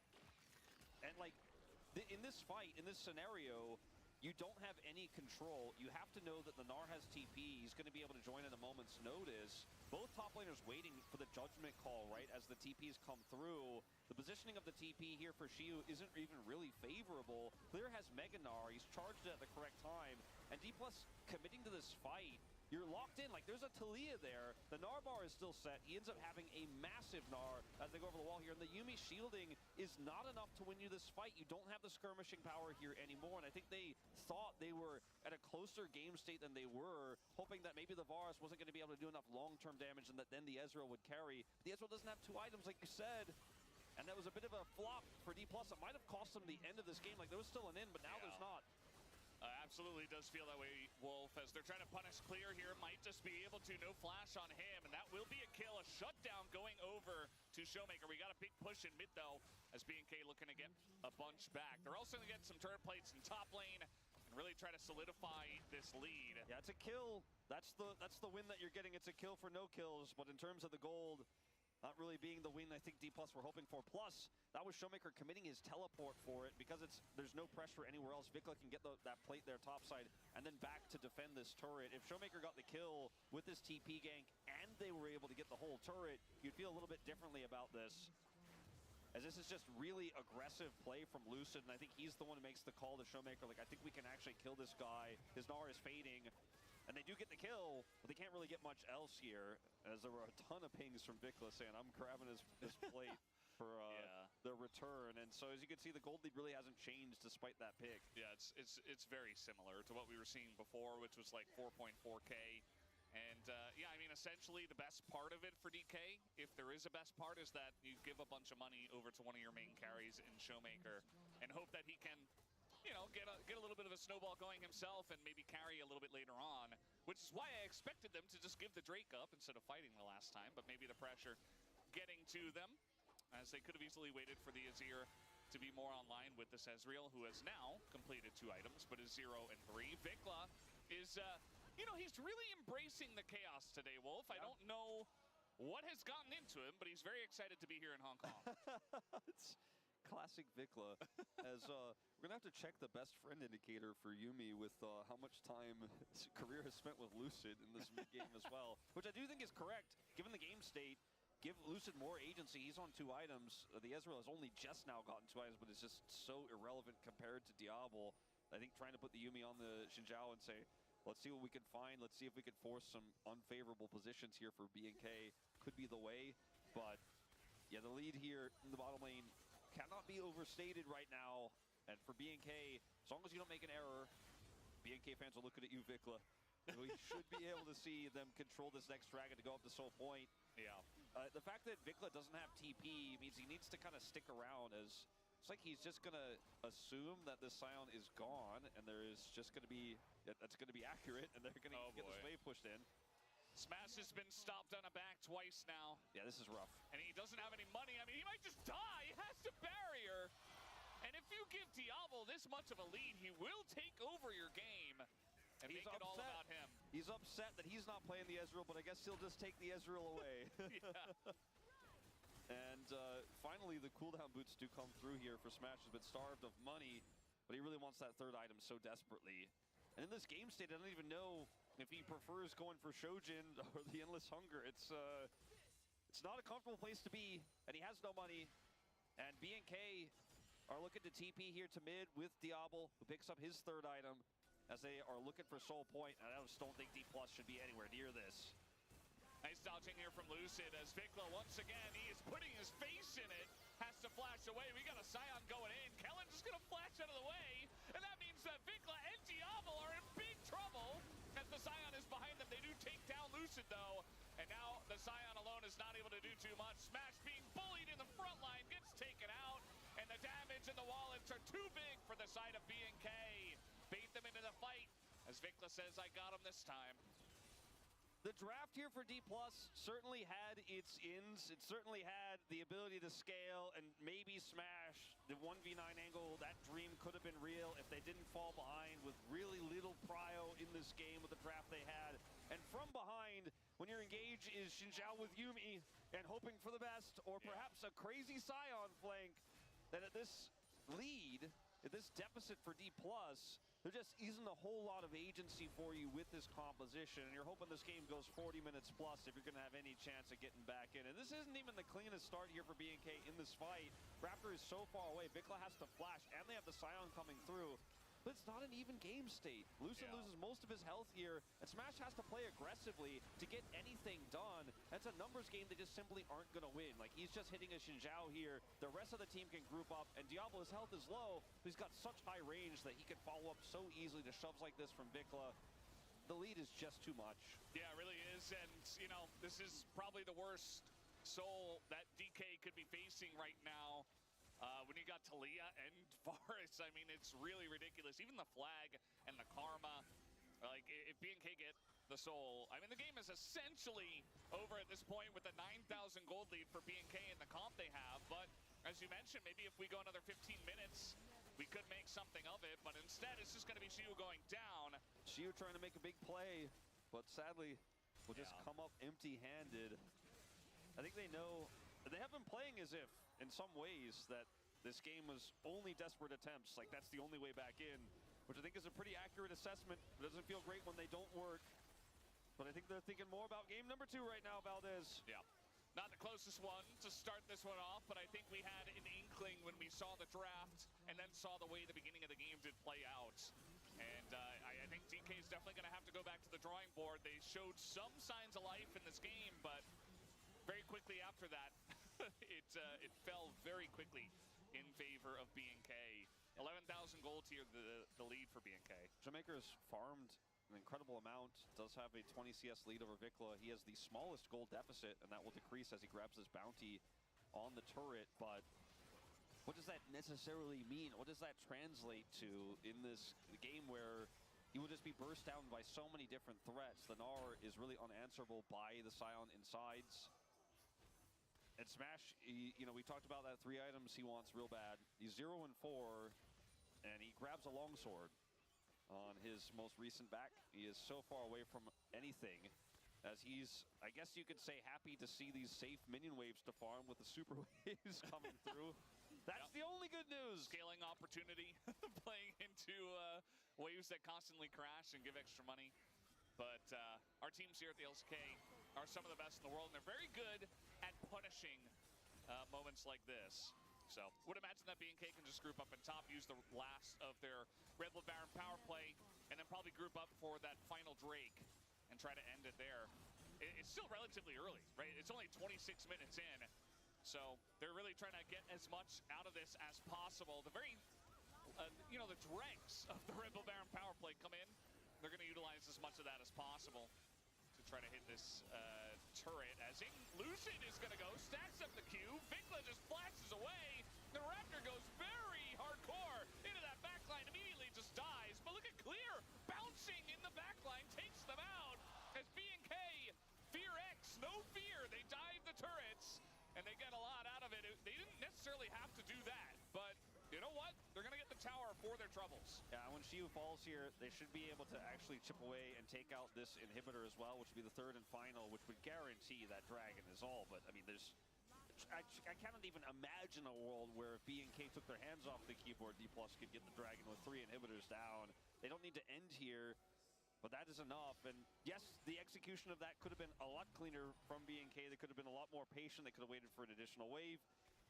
As it's heroics from D+. Like, we could be honest about that. The situation here is very aggressive from Lucid. B&K played this slow, then they put a lot of damage into Lucid. He actually gets so much value here because of it. And Showmaker goes low, and then everyone's just deciding, okay, we got to all in on Showmaker. Showmaker just has a great flash here, grabs the kill. The crowd goes wild when Showmaker survives here. Yeah. But ultimately, it's not really going to be enough to turn the tides as D+ stave off the pressure to some extent with that aggressive play from Lucid. They buy themselves an extra lease on life, but there's still 3 inhibitors down here at 27.5 minutes. Yeah, now they're trying to make a play on a Showmaker, at least Vikla is, as the wall bounces him into the shove. Very cute play, but Showmaker is his ear and just kind of brushes it off. Don't know if Dragon's on the menu here, Valdez. Yeah, it doesn't necessarily have to be, but that is the safer play. Okay, maybe trying to make a statement and play with their waves while they can, at least. They have a lot of poke, right? So they can kind of just sit here and take the Hex Gates out if anything gets a little bit hairy. And Lucid's already half health. This is what I was talking about. Like, you have this Yuumi, but you're dealing with so many fed poke champions. Showmaker dodges everything. As now, Shiu gonna go in and send it one last time. But Raptor surviving gets in. Flag and drags into the backline. Lucid creates a lot of space. The GA is popped, but I just think the wallets are too heavy at this point in the game. As down will go Showmaker tries to make the play, and he does scoop up one, but that's only Vikla, and your Nexus is exposed. B&K looking like the much stronger team here in game number 1, and they want to send a message as well with the last minutes of gameplay as they're trying to take all of them out, but they'll just take down the Nexus and move ahead in the series 1-0. 127 is the gold lead for Showmaker, the only player with a gold lead that matches his team color there on blue side. The fan favorite trying to make it happen in the mid-game onward. Aggressive side laning, some very aggressive play there in those final moments alongside Lucid. I do think we could say Career had a much better performance on the Yuumi this time around, but it was not about the support play. It was not about the support gap. It was about a bit of a prio and draft gap here. But we did see B&K take control early, and Diablo took over the game. This Varus was way too big to fail. And even though there were some funny moments, and Vikla did end up getting solo killed by Shiu in the side lane, they had a comp that had the global of that Taliyah. They took control of the map early. Their vision game was strong. And we talk about this team. We have talked about this team for so long as it's a team that ganks early, hyper-aggressive, almost LPL style. But in 2026, this team also macros, Valdez, and they just did not let go of the map. I mean, it's very obvious that B&K has leveled up big time here at the LCK Cup for 2026. I mean, even getting that game off of Gen G was surprising. DK was also able to do the same. Don't want to take that away from them, but B&K looking much stronger so far here at the lower finals in Hong Kong. Crazy stuff as B&K looking good, but they still have to play through an entire best of 5. DK coming off of a reverse sweep victory against T1. And they have some experience with that, so B&K will have to play it safe and hope not to go down in the long run. As 5 games may await us here, guys, we're going to take a break and go to the space. We will be right back.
이거 좀 리스크 지고 해볼게. 나 프리거든. 나도 가인이라. 아, 이런 포켓하면 이기겠다. 야, 사형 기절한다. 사형 고. 내가 맞을게. 내가 맞아. 아, 이거 싸우자. 싸우자. Bro, I'm not even excited, bro. I just wanna go to 싸울 sleep. 거야. 앞라인. 나 가인이야, 나 가인. 나 이기지 앞라인 마. 쳐봐, 앞라인. 짜오 잡아봐. 나 살아. 끝내. 어라. 다 같이면 끝날 듯. 나이스. 아, 싸우자. 나 펜타. 아, 맞다. 나 빨렸어.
They're muted, what?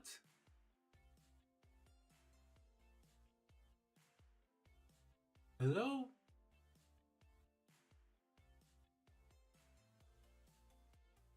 Where's the sound?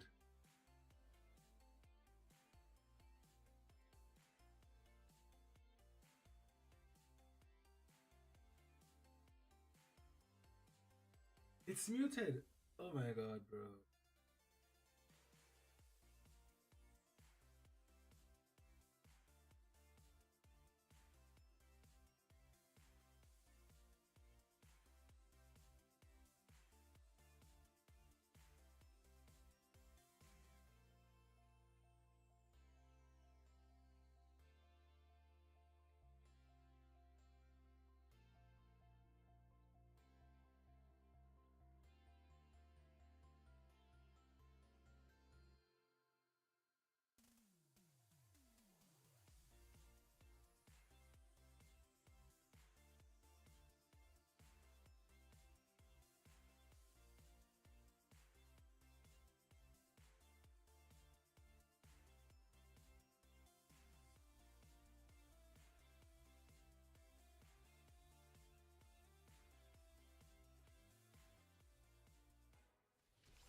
Bro.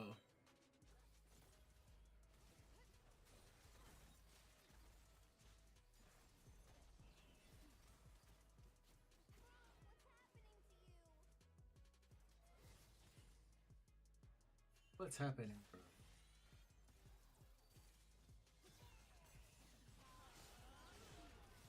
Triple wards bot side and Talia permanently hovering. All these wards. Can't play the lane. Another kill. Another 2 kills to FearX. And GG well played from the bot side. Now you have a game state where top's winning in isolation, mid is perma pushing, and bot's losing. They tried to salvage it with the TP bot here, but they only pick up Kellen in this play, who valiantly sacrifices himself to block the Scion ult. But it's 1 kill for Lucid. All the meanwhile, Nar's getting plates. Ezreal's losing his quest. Talia's in time for the next midwave. They get a Drake off of it, but it's not enough. And I just think... what would Orc say in this position? Degon's trying to do 2 words. 2 words. You can't hear you. 2 words. Wait, we're doing charades. I love that. That's a good idea. Let's do charades. He's trying to make text. Oh my god. He says, hello, do you hear me? No, I don't. How is he going to hear me? No! Trying to text back?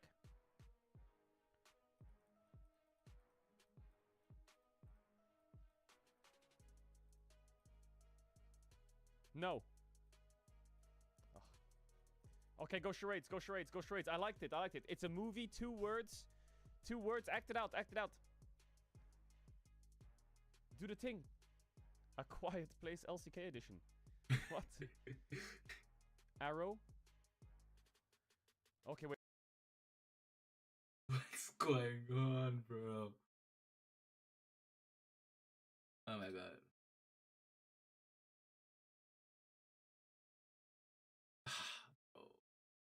Rex, mid lane.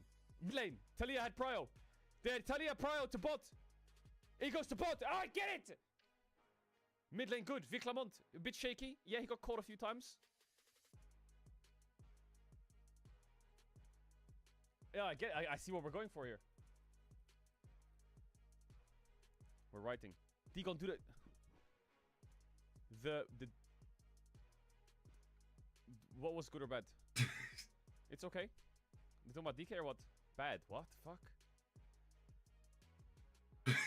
You can't speak. It doesn't work. What is happening? I don't know. I don't know. That's a Wunder throw back to paint, though. Oh, the side selection. Oh, DK chose second pick. Yeah, they love second pick, DK. Wunder throwback. What is happening? What is going on now? He's running. Lee Sin. Lucian Nami? Rise! Oh my god, Rise! One word. They're gonna first pick Rise. It's Rise. Surely it's Rise, right? The book? Rise? I think it's Rise, right? Am I right? Or Rise priority went up. Oh, they think Rise prio because of the mid push to side lanes. I got it.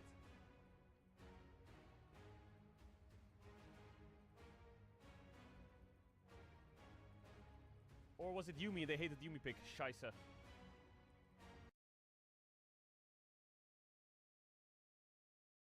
Bro, LCK Cup can't be real, bro. The casters are muted, bro. Oh my god. We can't hear nothing.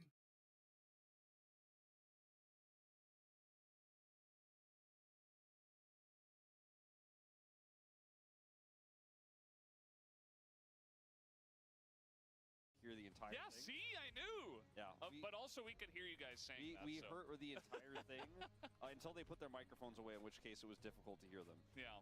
Well, let's refocus back to the game, and we do apologize for the audio difficulties that we did end up having there for that first desk. We're moving into game 2.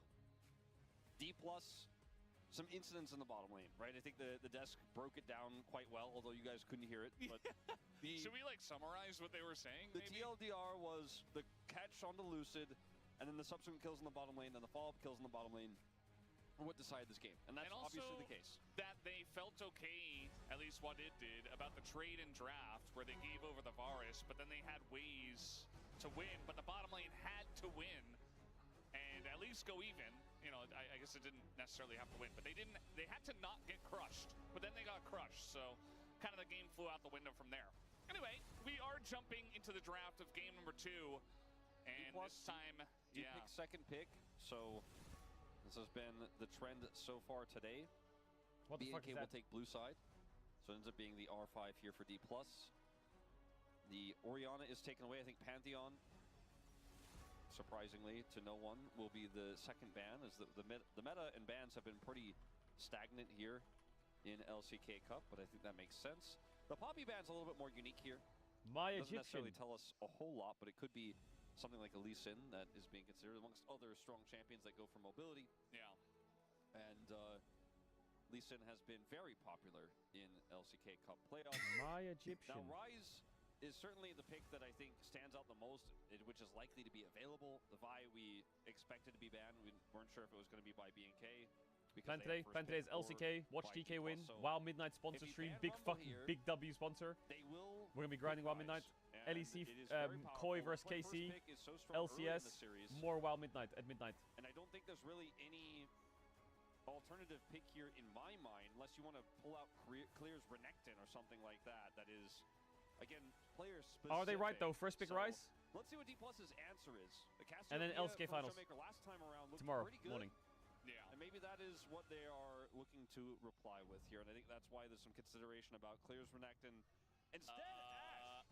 Okay. They're going to go Ash Seraphine, aren't they? On the board, well, at least one half of it. It's very strong. You know, a lot of priority and Drake stacking. It's huge in this meta, and Ash Seraphine has really risen to the top as the most dominant bottom lane. So they say, yeah, Ryze is strong, but you know what's even better is Ash Seraphine. We saw Keria try to pull out the Yumi himself as the answer, but the Yumi is gone now because it was played. Ash Seraphine, yeah, Jhin or what? And so Wukong. now, see what the response is going to be. Is Wukong What happens if they play Ash, Mundo, also Seraphine be a into great Wukong? way to Do we play just lose the game? Is that it? But the cool thing about Ash first pick here is if they can't deny the Seraphine, which I suppose there's a lane they could come up with here. You know, we've seen like Senna Seraphine in the past. Is your hair even growing? Yes, it is. Leave it alone, bro. It's trying its best. At all. I still haven't had one haircut. Oh yeah, Ziggs I like better. Now you can get Mundo at Ash Seraphine, which is the Giga Trio. I still think the Mundo does cook though, but at least the Ziggs has a lot of threat. And I think even with the Ziggs here, you My Ziggs. probably just slam it. I don't really see any reason not to. I think Did they go Leona or what? Is that the play? Should be just fine to go along with this. Seraphine, obvious. But Mundo's just so good into Ziggs because he just doesn't care about the burst damage. I mean, you could like maybe go for, you know, the Rise we were talking about, so they are going to go for that. There were also like other top tier junglers that maybe you consider just because they're tier level. Do you take the Anivia? Showmaker's Anivia is... If B&K somehow get, because they also can get Seraphine here, this draft already feels so difficult to play for me. For D+. This will make it a little bit easier. They dropped Anivia, they take the Nalty. I like Nalty, I like Leona. For the Rakan. Poppy is banned, you know, but again, have you ever worn a wig? What? This No. Nautilus pick gives you so much engage, so much lockdown, but it's still a melee, right? And yeah, Mundo ban like maybe? Thoughts? In some regards, right? But there are two real threats here already, and you're playing into the Seraphine, so it's going to be tricky. But now, like, Mundo, Sejuani, Renekton also. Will you wear wigs? This is What? the problem. What are you saying? What is this We're question? Gonna have to face. They're not going to be able to ban all of these. No, I'm not going to wear a wig. What So are you let's about? see what the game plan is going to be here for D+. This second pick, it's not looking great so far. What is this question? Yeah, Mundo's pretty obvious. You know, you passed over that for the Rise, and you feel pretty good to get the Rise. No, I but it don't know means the you meme. don't get Mundo. And I do worry for career in this game. Playing in that bottom They lane, might ban Yone here, Smash should be actually. okay on the Ziggs. And, Yone and some Nivea? wave clear. I do worry But about Yone into Rise, early is that dives playable? as well, though. If Raptor gets like an aggressive jungle and they can look for dives, especially once Vikla hits 6 on the Rise, I think that bottom lane could absolutely be terrorized. Cassiopeia is so obvious because they need consistent damage, and it's the Rise counter pick. The Lee Sin gets taken away here. Sejuani, I do think, works well with a lot of champions that are available here for B&K in that top Doesn't lane, Raptor and really works like well with Nefiri? Ashe Seraphine. But Wukong into Nefiri in Surprised to see isolation the is Lee Sin solid. Here instead. I mentioned it all the way back with that Poppy ban that it was going to be up in stocks, but the ban is pretty crazy. As we'll see what this final ban could be here. If you're playing Victor in this draft as D+, you are real desperate. I don't think they're really worried about that. This Olaf ban makes a lot more sense to me. Actually, the because it's Olaf one of ban the is only clutch picks by that can just Fearx. run through that CC and Oof, get that Olaf ban access is no clutch. matter what, to then allow the Ziggs to follow up. Don't pick the Ari, Wukong to please, whatever you follow do. up. The Yone Yeah, will be my taken Yone. They're away. doing It was Yone something so I they think can Clear open could've Gwen. actually played in this draft They know if with went the the Olaf Sejuani ban they're gonna route. blind the tank top, which is likely This is Cassante or so- Ornn or some so shit. greedy. It's Surely, you're I would playing this presume. into the Ashe They could do Seraphine. Renekton, but I presume... And into No, Rise, Renekton's... which you're just gonna get Yeah, bullied Renekton's in. early on. Obviously has It opens up Gwen Cannon on it's 5. Yone for Showmaker, like he can make some big plays later on, but early on, I think DK are just again, like what do they against the do? wall. What do they do? This is more than game one. I feel such a draft that's grasping at straws for D+. We got a huge cheer in the crowd when Showmaker's Yone is locked. The crowd Yeah, is they go ready to running see some what happens. Scheiße. but We It's already cannon talked time. about this. We knew it was coming. We knew it was coming, and I think D+ did as well. They have the counter pick. They picked second pick. But I think getting the counter pick for the Renekton in the face of everything else that's in this draft just feels real rough. And they'll take the Trundle instead of the Sejuani. And that's pretty strong here, obviously, into this draft, and it messes up a lot of what D+ Kia are trying to do. I think that's just fine, you know. And yeah, maybe you get counter pick, maybe you get something like Kennen. You know, there's not a lot of great options for counter picks into Renekton, who's generally blind pickable. And maybe you could go for like Aurora or something. Gwen. They're still gonna go for the Gwen. I do feel Chat when I add for bets. Aurora, I don't mind either. If you want to tune us, try and sub channel to once back begins. mastery of both. And so both options feel really good in terms Okay, of this consistent DK draft damage feels a lot output. more like The DK. No Aurora more damage scaling, output is a little just... more I mean, burst Yone will oriented, so scale, boost the but... comp. A lot of damage. I like that. A lot of damage. Ziggs bomb, you're looking for the 하늘님은 티어가 어디야? 아예 그냥 구멍이야. And then he drops the weirding, and he's doing massive amounts of damage to anyone who's caught inside. And then the Yone follows up, sets it all up with the Wukong ultimate.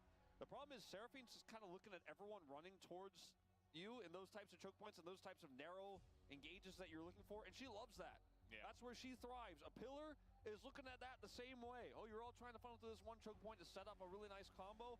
It'd be a shame if there Lack was a of pillar. AP on Fearx. What? No, they're fine. They have Rise Seraphine. You know, DK, their drafting seemingly got better in the second half of the series against T1.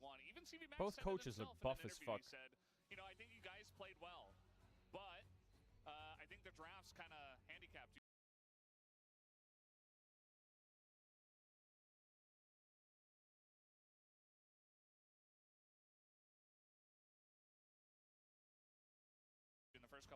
players. He said that about himself playing up against T1. So, you know, I think you and I are kind of on the same page where I think BK's drafting has just been a little bit better. They have more obvious team composition, identities, and stuff like that, whereas DK, you know, they have ways to win, sure, but just doesn't feel like they're getting very many edges here Gamba's in up the now, draft chat. Relax. compared to BK. So a lot on the line. They don't want to fall behind 0-2 again, but we'll see if that indeed happens as we hop into the rip for game number 2.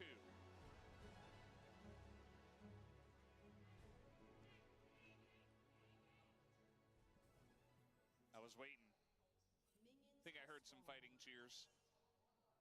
They're gonna have to discuss it before tomorrow's game. Maybe tomorrow. 이래가지고 그 Grand finals tomorrow, Maybe of the course. Cantonese commentators can select like 2 people 괜찮아요? just 오케이 randomly 오케이 do a 오케이. little like All right, drawing. DK, just don't fuck this one up. You have some Of seats. solid, Like, you just solid pick champs 2 now. seats. Whoever's sitting in those seats have has to to do yell. it. Doesn't matter how tired or shy they are, or if they're like lost their voice yelling during today's games. They're the ones. Yeah. Doesn't matter if they're the fan of the other team. Too bad you got designated. Well, maybe the casters themselves could do it. Yeah, maybe you. What I is could Shiu's do it. win rate on I'm Aurora? not putting that pressure on us. We could do it. They can't really hear us that well. So, especially early on, like, yes, Ziggs can clear waves and stuff, but like 73%, not that well early 15 on. games, And you chills. have a Nautilus, so you just die. Yeah, no, it's, the thing is, your 73%, support 15 games. can't shoot Shit. far. That's the thing. Can't shoot at all. That's the thing. He can't hit from range. And if he hooks, he's putting himself into This range Trundle to be pick hit is gonna more cook the often fuck out of by Nautilus. these 2 Oh. champions Good thing he on went the other Spellbook side. though So, instead of Aftershock. he will choose not to do so for obvious It's probably reasons. more normal to go If Spellbook anyway, but Level 2 gets hit by Smash, and Career sets up a hook, and they satchel into turret. That is the only way you can really hope for anything to happen in this matchup. Instead, you will then, if you don't have that, if you don't have those angles, which you are unlikely to have, you will just be sitting under turret. 95 consecutive watch streak. Jesus. Because you're going to need to use it. Fans very hype about the Yone for Showmaker, but especially early on can be very difficult to deal with. Vikla on the rise has the range advantage. You see that at the bottom lane, the Ziggs with teleport, you know, again, I was mentioning mainly that early on it's going to be difficult, but you get teleport, you can get back, and essentially Career's job is stand there and hit his shield and try to block damage for the Ziggs. As Clear's going to go in on a trade, there's a big wave behind him, but he wants to kill. Gonna go through this entire wave. Gets the heal from the wave as well. That's really well Okay, played. that's not what you like to see. That's how you want to play this one. Didn't have the empowered Q, but it's still a big one, and now has this wave here he can hit again. He lost all the minions under turret though, so it's a good trade, but at the end of the day, it's not gonna be catching up in that CS number very well. I am Lucid's GM, you're also mentally coming ill. up here. Pretty interesting. He's hoping to clear all ins, you know what? Another all-in, perhaps a flash empowered Q with full fury, and he wanted to punish it. Not bad, he has his potion still.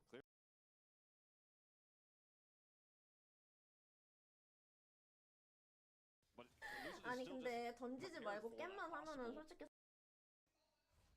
So Raptor hanging around the bottom side of the map. 이길만 하면 부상 훨씬 많았을 텐데. And Vikla level 4 though. So Did I Career feel like just it's DC still a or little what? bit early if you're gonna look for Okay, we're dives. good. And in fact, Smash and Career have been able to push out the wave, so not in Bro, what's going on? danger of that right now. Showmaker got a very good trade in mid though. Yeah, and ultimately, if you look at this, Really want to ban out other stuff, but it seems very difficult. Cho V, Joseph leave V. that up. Showmaker does Nice have trade from pretty Showmaker. hefty wave to catch here. No Vamp to Scepter even though. up This the is gonna hurt to CS get that minion. significantly. Oh, he Do missed. so. He's doing a really good Oh, job he missed in again. this lane. Oh, he You got know, I that was one. expecting him I can't see the. a lot more trouble than this. As we see, watch him miss quite a few of these under all that Scheiße. pressure, but like you said, better than expected. Vikla's really putting the pressure on here now, though. It's a tough matchup because your Nice melee trade and again. Ryze has great wave clear, so every time you try to play to your Unbound Soul, The you're CS taking so in mid much is damage rough. from minions. Smash has already used his teleport, and he is supportless, so Plate Gold is just raining upon Diablo and Kellen here early on. Yeah, raining from the sky. They're just sitting here saying, you know, it's raining outside a little bit here in Kowloon, and we're going to drop plate money on you as well, as Kellen does not quite connect there. could have been a massive opportunity. 내가 다른 Showmaker 챔프를 gets his 하다가 Berserker's Greaves. 너무 That is a big spike for the early laning phase. Raptor, I don't think is going to be able to do anything here to impact the lane, but should be able to play through the prio and start this dragon. As Wukong is also one of the problems when you don't have prio in a game like this, is Wukong can't really do a whole lot pre-6, and the Trundle on the other hand is very happy to take early dragons. This Drake through stacking set is going to get prio, sketchy from their comp. and he's a great skirmishing jungler early, so it's really difficult for Career and Smash to really make a play here. They cannot even enter. Yeah, I mean, it looks like they kind of want to do something, but it's just a smite on the dragon. We got an ult down on a Vikla, as immediately Showmaker is forcing Vikla out of this one. Oh my god, Showmaker queued and baited a Q flash, but he didn't flash. Just like that, So Vikla flashed and Lucid finished him. Just like he did in game Okay, one. Showmaker, we're here, It's a we're very here, we're similar here. situation where Vikla uses his flash late after his demise is almost That Q certain. from Showmaker was Raptors tried complete to come over, fucking but was once aura. again busy on the dragon. It's 2 games in a row. He The Jace kind of King the same scenario here. Also commits his ghost, so 픽할 거야? big 픽할 win 거야? for Showmaker. See what happens 저요? when he's not playing a fucking omelet Showmaker's maker, just champ? not missing Q3s, and the same thing happens here in this replay. Just on the edge of it, turns it into the ultimate. and Look at Vikla this is Q dead. here, look at this. Vikla opts though to flash and ghost. Completely baited. When Lucid is right there, and Raptor had it. I Well think he played was by a little Lucid. bit tunneled there. Nice position. Either way, still has the early game rise power, but feels a little bit less now. I don't know what's gotten into Vikla, but he's on the big stage and he's trying to make big stage plays. But to us, who are feeling a little bit more calm than him right now, it just feels like he's being a bit over-aggressive. The longer this series goes on, you the know, better it- for it DK, can because FearX seem to pan like, out well I mean, if you they do have end up making always the big done play, this, but but gotta be they do careful really about like giving Yone picking any prio bot, in picking roaming to mid, this and just lane, pressuring mid because the bot now permanently. He's ahead in gold. He's And tied if up they with lose CS, Rise and essentially. Talia, the only champ they have Having that left for Rise Vikla power Month is going to plays be is TF. significantly delayed, and the Yone can do stuff, as we do have some pressure in top lane clear. Gonna zigzag back and forth, even flashes away. Just flash hook him. Career kind of reconsidering it, but is gonna go in with the flash and the dredge line, and he Beautiful. does not miss those, and will pick up the kill here for Xiu. Huge win for Career, playing so confidently Beautiful. on this Nautilus pick again. Hits the dredge line. Renekton's Why hurt was he box is clicking quite back? large. The dredge line also can be Just pretty Ziggs ult easy to the hit wave. on a target like this. It has a pretty big hitbox itself, but for Clear here, he flashes pretty early because he wants to build space. Unfortunately, it's still slowed here by the ultimate from Xiu, and then Career, he tries to sidestep it. If he sidestepped it anymore, he would have died anyways. Just really good timing here from Career, and they've been judging the aggression from Clear very well this game so far, and now it's a 20 CS lead here, and D+ pull ahead 1,000 gold off of these 2 kills. Yeah, I really personally liked B&K's comp, especially early on. No Vamp But, Scepter still, you but know, it's all having good. the Aurora to deal with the Renekton and top lane has All helped out good. DK a lot. And also, I feel like DK are just playing better than League of Legends so far. And the draft is what it is, but, you know, you got outplays from Showmaker, you got great plays from Career with the great roam timing up to top lane. That's how you're going to win. Just Ziggs ult with the a bot wave comp if you need like to. this. And yeah, you know, some of those draft issues will still be there, like the Seraphine and the Trundle into so much aggression. But, you know, if you get ahead, maybe you can warp the game Grabs around for Aurora, yourselves. nice. I definitely am picking up what you're putting down, and I do look at this. Okay, Smash, let's see. Okay. I mean, there's so many things he has to dodge, Okay, by the way. The buddies. arrow is still there. The encore is still there. It is pretty tough to play out. He is massively behind in terms of farm, and he wants to defend these plates.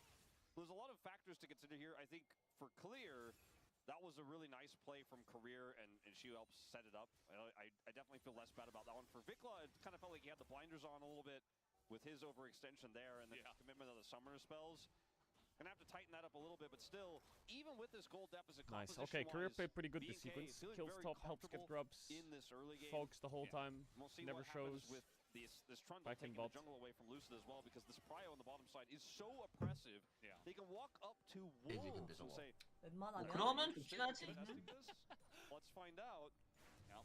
There's the smite. 아 The 진짜 Raptor still a subjugate and flash. I think he's totally safe. Like he's He just does gonna not use care. it. There we get the charm You have heal? onto the Nautilus in the bot lane, by the way. It looks like he is okay, and it's actually Lucid who's in trouble. Nice Rise, no ult, all good. Kind of just goes Baited. over to the right side, maybe full, and then with Ult, the clone a little maybe? bit there. And Lucid gets out scot-free. Yeah, definitely not the angle Vikla wanted to take there, and for Lucid's sake, he's definitely very happy with the result. Like you mentioned, the charm did go down here in the bottom lane. With these summoners down, actually. Renekton has CDR boots. For Smash, but he has to be careful still. Yeah, Smash walking up in a melee, well, into range of Ashe autos is Nice not W. what you want to see. Smash has ult and He TP. needs to be He sitting should not back, die clearing here. the Impossible. Like he can with the Lost Chapter. Like this is the spike that Ziggs Will looking UK for with to England win the kinda World Cup? take Is away World some Cup of that this year? pressure from the Ashe Seraphine, but instead he walks up to Ashe and takes 75% of his health. Now, I mentioned they had the ult advantages, as this is going to be annoying to deal with, but nothing too consequential.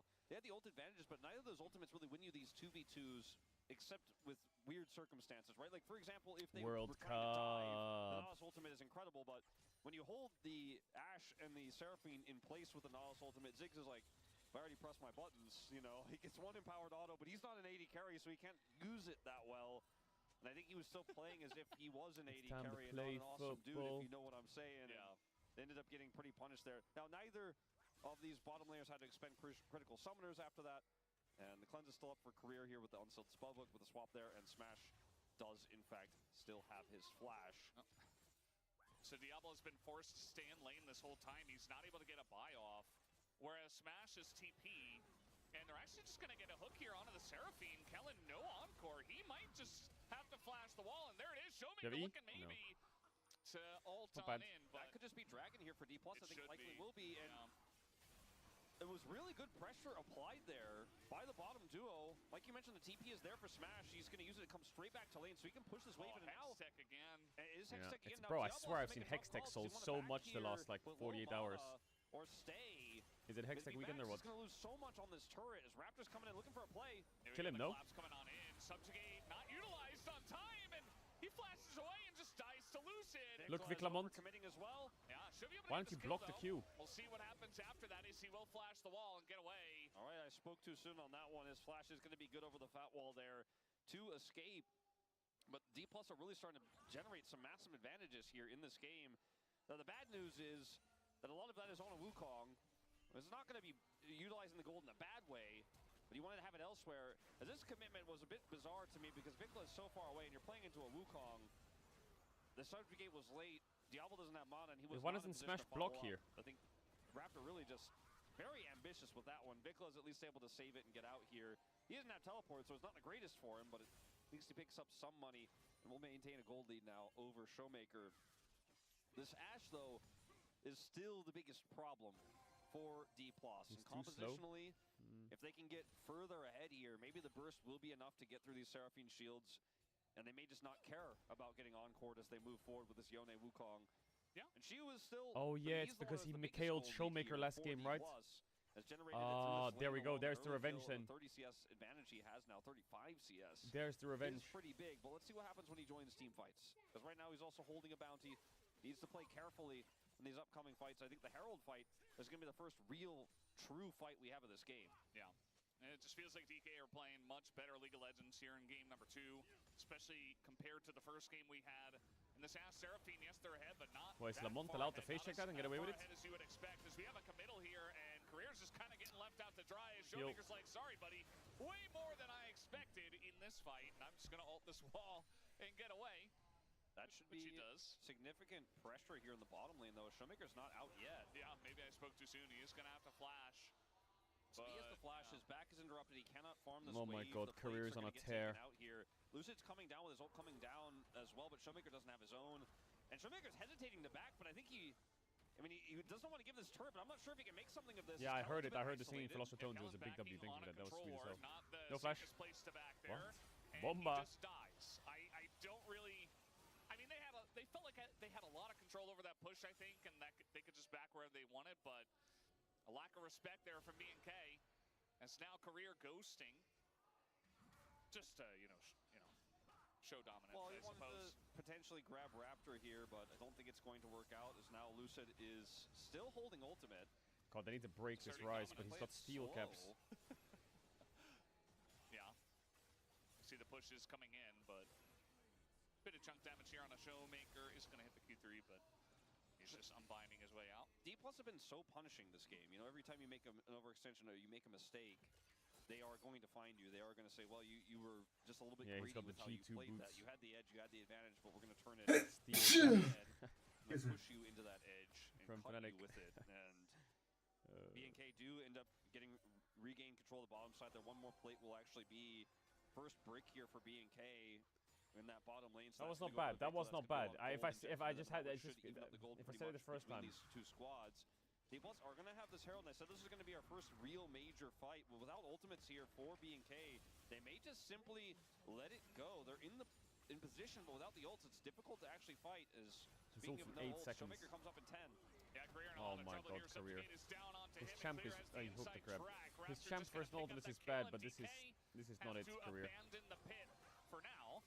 Although it does look like with the Ziggs coming up and a TP wait, we're TPing here. Showmaker, they want to get in. The smite is good from Raptor, but now the turn comes down and immediately challenges are flashed. Lucid as well being kited out very nicely. Into Shiwu. Raptor on gonna the put ult. down the Rift Herald as well. They're considering for sure if they want to continue on this one, but I think he should be able to drift into the mid lane here. Yeah. If they tried to stay, he would have been able to disrupt the follow-up fight, but now he's just going to get this guaranteed crash. The punish is so difficult. We'll see. Showmaker oh my god, Career. I mean, he's in a little bit of trouble. Really did not want to Shibal. flash there. Looks like it just barely came up right now, but he's not going to have to use it. And just like that, though, I mean, simply put, just like that, the lead is gone for D+. And it all starts with this fight. We came in a little bit late here. Career was aggressively warding this brush, and Raptor just ults him and kills him. It's just that simple. This R flash from Kellen was actually pretty good. And watch the ultimate when it comes down here from the Ziggs in this fight. We're just too early in the game. And the Aurora ult is there, but he's alone. And it's just like, what got the crab though, got the crab. Actually do in skirmishes this early into this draft. Like even when their ults were down, you didn't have full control. Career dies early. They give over the Herald. The crash comes through. They can't get the punish. And B&K starting to pick up some nice advantages here. Yeah, we assumed that this best of 5 would be very close, very back and forth. And I have to hold that thought as Vikla is going to get dredge lined, and that just means that Career has to flash. Funny how that works. And yeah, Diablo Kellen are good, of course they're good. They're like, at least they're easily the third best bot in the league. Back in this game is looking really good for them with the Rise and the Ashe on their team. A nice amount of scaling there. But DK, I mean, that was their opportunity to make this game theirs, but not quite, as we're gonna have a fight. Oh my god, straight into an Ashe arrow, what? Complete one tap though. But Drake does go the Drake over died. The Raptor's not done yet, as Lucid oh, he's done the clone. trouble himself and will be chased down, and DK are going in one by one, but the damage My Yon. is insane. They go all in. I feel like Yon could have had a massive ult there. Gonna have to pay for their sins. They did have flashes though. B&K still on the run. We have DK on the chase here. They're looking to hide on Bush and maybe get that going, but they knew they were in the charm. But the charm goes down on the Showmaker, and it's oh two my for god, and man. hiding on Bush, oh my god. Now, Faker may not be here in Hong Kong, but his legacy still remains. As in this moment, why is Kellen just DK fucking smurfing the shit out on DK? They cannot just simply give this Drake up and let them get out. It's 3 kills the opportunity. But unfortunately, and Smash forced to flash here. May still be dead. I think he's just dead. Nowhere for him to go. Vikla is unstoppable. Viklamont is 5-1 in front of 10,000 people for a game to the finals. A series to the finals. Bro, if you told me this last year, I would say you're the craziest motherfucker ever. What the fuck happened to that guy? Fury and is in the back line is just so incredibly difficult. How does that North hook not hit anyone? Health, he is just pumping damage constantly. And then here the call is made. Look at the ult for the Seraphine. Kellen gets it at this exact moment. They make the call to hide and look for the turn. They pick up the final kills there. And that DK may have been the back-breaking moment. And this is just insult to injury. A Smash gets over the wall, but still gets rune prisoned and is taken down. As this lead is exploding now for B&K. Double what it was moments ago, but the map control is real. He just dead? Lucid in a lot of trouble on the Raptors. Oh, that was a big bomb on a Diablo. Doesn't have the tick. Meanwhile, How is Showmaker 2K gold down, man? He was frying Vikla. This is not his fault. I feel like this game is on like the knife's edge, like of Yone's sword right now. It's such a thin margin. But it's every fight that you see is so decisive one way or the other. Every single moment you feel like, okay, this is the control has been given, but then there's an outplay on the other side. Or, in some cases, a bit of an overextension. Yeah. You can see the lead for Shiu in terms of experience over everybody else was so massive, but Vikla is now really caught up. And it's just about, what, 5% 8% behind him in experience. Nearly a full level ahead of Yone. NT did not finish the stacks on, the Rod of Ages. They're just going to go for this in 20 minutes. Both of their soul laners in bottom lane. We have double TP though. Double TP is available. I mean, they saw this happening. They only use. And TP's going to be used, only one of them, notably. No, both of them! One, and that stops them from taking the. Well, I say that. Shiu does commit his anyways. And now we're going to have the Dredge line in onto the Trundle. The arrow hits. Oh my god, Shoemaker. Goes super Scheiße, no kill. tons of damage, but now out of position, has to flash. Where is Aurora? Bro, what is this shit? What is this shit? Is gone, and BNK will get something for their troubles. I mean, at the end of the day, these are the types of problems we raised when we were looking at these compositions. How difficult it is for D+ to be the ones to come to the play and make that aggressive move when they're so heavily melee. He's cooked. He's cooked. It's very challenging. He's cooked. And even the Aurora, who isn't melee, Take the has jacket to do off. Take the jacket off. so much Okay, fine. Let's burst just blame at low Sally. range to be relevant in these fights. And she went Leandri's. Fine, I'll take this fucking jacket off, bro. Yeah, blame Sally. Could be in this game. So like, watch this fight break out. D+ are challenging for position. Career goes in initially. But how do you actually? Why is my Wukong not just pressing? Oh, he doesn't have R. Shibao. When did he use R? What? There just isn't any. I think Showmaker should have played this slower. Kellen also, by the way, incredibly patient in this fight. Just waits, holds his ultimate. He's like, I'm just going to make sure the fact that I don't ult means that Showmaker's the only ones going in. Now they're split up. And he uses it to clean up the kill there at the end, but there was just no real angle for D+, no opportunity for Shiu to make a big play. Stop saying Moham over Kellen. You're fucking. And you're fucking trolling. If fights keep going like this, the lead will continue to grow. 40 seconds until this next dragon, and D+ do have control over the bottom side of the map to a pseudo extent here around this red buff. I mean, obviously Clear is pushing out that bottom wave, but they can try to collapse onto him, and that could be a big opportunity for the dragon. It's going to Hex Gate out instead. If BNK get this, just fight the Drake and just lose in peace or what? Is insane. This Trundle has I know. Frozen Heart. Yeah, I think from ahead this comp is just so oppressive, and Shiu standing on vision doesn't know it. And gets caught in a really rough spot. I mean, that's the worst timing as well. We just realm warp into the Baron Pit, they say. The Vision game has been insane for BNK this series. They have BFX is frying, by the way. Watching you. Vic Lamont is completely frying. Even the Trundle. It's a steal for Lucid, though, if I've ever seen one.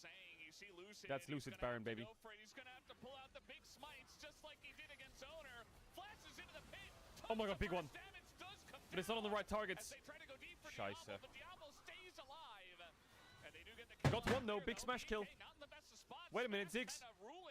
The rift right now against all these low health bars is going to push them off the objective. So it ends up being a trade playable here. game. Playable game. For BNK with a kill on a Shiu, but Dragon on the cards for D+, and this dragon is not free. Don't start it. So much extra tempo that's now what is Lil Pup doing here anyway? As a Vision game, I mentioned, look at the whole map. What is he even doing there? There's not even a mid-wave yet. Vision, like every entrance to every river, there's a ward on it. BNK find their opportunities. Now, this does not end up being the highest value ultimate here from Kellen. Only hits the Nautilus. And this means that Lucid is completely uncontested as it goes on to Diablo. Did Ash not get hit by the Naut ult or what? Is the biggest problem here. Is Clear trying to trade his life bar to then give him the opportunity to clean up the fight, but he Rise was has actualizer at 23 minutes. And the dragon is not taken by D+. They were no arrow. To do so, and now big one. They're going so aggressively to try to start these fights. I feel like it's being big one here. Big one here. Look. They're just running into the jungle. Viclin's gonna go down, and immediately Showmaker picks up a huge shutdown. I mean, they don't have their critical tools in this fight. They don't have the Encore. And Vikla is still, I mean, look, he was massively ahead. He's still not bad. 1,000 gold Not bad. ahead Not bad. Not bad. Not bad. Volume increase. But you're not so ahead that you can just walk into 5 without Rise had no sums there. So forced. Extremely, and D+ are like, all right, well, maybe the maybe the knife's edge is digging into BNK now, as this is just, I mean, it's really inexcusable positioning here as he aggressively tries to look for the 1v1 against Shiu, which is ultimately a 1v5 because he is alone and all of D+ were right there. Yeah, I can understand, you know, Vikla, he feels extremely strong. He had Actualizer as well before he died, and he's like, I will blow anyone up that tries to face check me. But the rest of your team wasn't there, and you need more tools to get all of the threats of DK off of you. And if DK come together and they burst you down, like, what are you going to do? So I think his idea is if I kill one person and I barely live, or even trade, that maybe buys enough time for Kellen to get his ult back up, and or even chunk one person out, you know. He's but going. it didn't work that way. They weren't close Mortal enough to Reminder on bail Yone. out of that. It's just a misjudgment. And Baron is still not taken, right? Dragon goes over to D+, we're 2 Drakes apiece. I think the issues compositionally that we've talked about so much this game still exists for D+, but they've kept the game interesting. This Wukong has been the biggest threat so far for Diablo, who's getting stronger by the moment, has IE. That's his third item. Yeah, I mean, the Ziggs as well. Like, we haven't talked too much about Smash, especially when he's aggressively satcheling. And The Ziggs is the glue this game. Not too much to talk about there. But when he hits his ults onto these people, like, they're all squishy enough. Like, you don't want to hit the Renekton, but that amount of burst damage with the rest of the comp might just be enough. Oh, Lucid he's on a ward. is spotted. He's just going to go right on in because he doesn't have anywhere else to go. And that's going to be the Ziggs. Just blown up like that. And the Rise incredibly strong right now. And that is what Vikla is capable of on this pick when he is very fed. As now go on in the stun on the Showmaker, though. And that means he misses entirely, trying to be the hero. Meanwhile, Sue trying to 1v1 Vikla. I don't know about that one, buddy, as the map is falling apart for DK, and maybe now B&K can take the Baron. It looks likely. There's just no one to stop them. And I'm not sold on that Lucid flank there, because you're playing into this comp. You need to be able to get, like, if you can set this up where Smash is there and you can satchel somebody or Career's a little bit closer, then I'm kind of on the same page with you. But in this case, he just goes in disconnected from the rest of his team. Vikla says no to Smash. You cannot join. You're not going to be a factor here. And just like that, B&K look at losing the same way I am, kind of going, he knows the game's lost, so he did a casual shout out. He just gets stunned on the and Q3. Diablo just sidesteps, but even if he gets the kill here, then how much it really turns the tides of this game. At least it might have slowed the Baron. That is Lucid kind of fucked the play up there. He just sold out Smash. 2:30 on that, and the power play is ticking. B&K have pushed themselves up to a 4K lead here, and they're looking to really squeeze D+ out of the rest of this game. Yeah, they definitely have the tools to do so. It was really unfortunate to watch Smash in that last fight. He's trying to follow up on this very, like, ragtag forced engage from the team, from Lucid, trying to get that flank, and then he just runs straight into Rise, not realizing it. Like, he's got his map, he's got his vision on Lucid, and he just runs straight into Rise and dies. Like, it's little or big mistakes like that that are going to get you in trouble, and obviously Rise can be difficult to Chad, get away it's from the when he same ghosts at script you, again. You love to see it. Oh my god, DK, they look disjointed. Every fight's bad. Career's running it down. Why don't we just boom? Come back. Not too worried about getting dredge lined, as Vikla does insane amounts of damage to turrets as well, and has this Baron buff on his side. They're just winning all 3 parts of this in the 1-1-3, so to speak, here with a 3-man in bottom lane. Oh shoot. Okay, well, he's desperately trying to clear the cannons. Just put the TF in the bag, game 3, Shoemaker. And let's fucking snowball these side lanes. They're trying to collapse here on the bottom side, but everything is seen. The vision game again for B&K is just, they're doing their due diligence everywhere. They leave no stone unturned, and so this Wukong flank is just caught out immediately. Now they're looking I'm for a TPing behind. Go, go, go, says DK. Could be good. In the front part of this fight, as they are going to get the flash out of It's Diablo, awful. and immediately Showmaker just dies. It could be good. Maybe they take out the ass, so Ziu does get It could on the be good. flank here.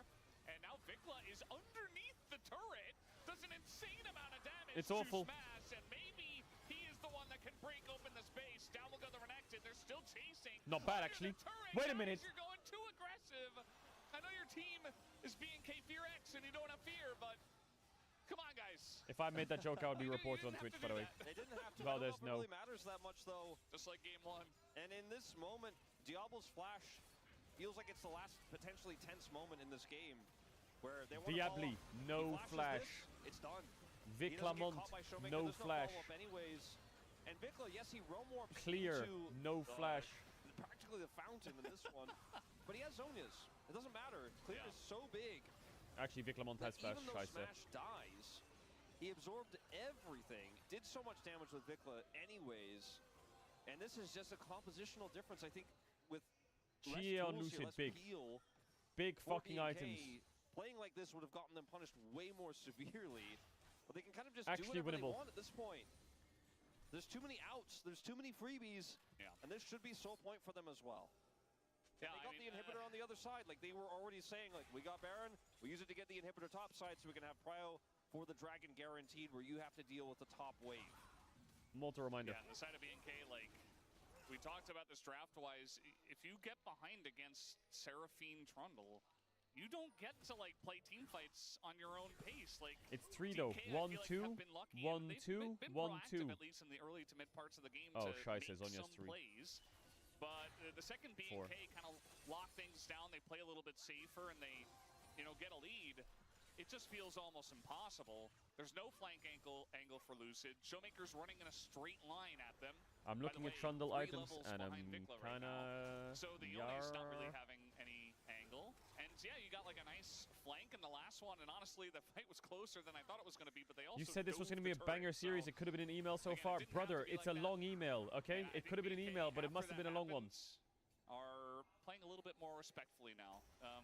Yes. At least they haven't dove any turrets in the last 2 minutes, so... We're talking attachments, we're talking paragraphs, we're talking dear sir / madame.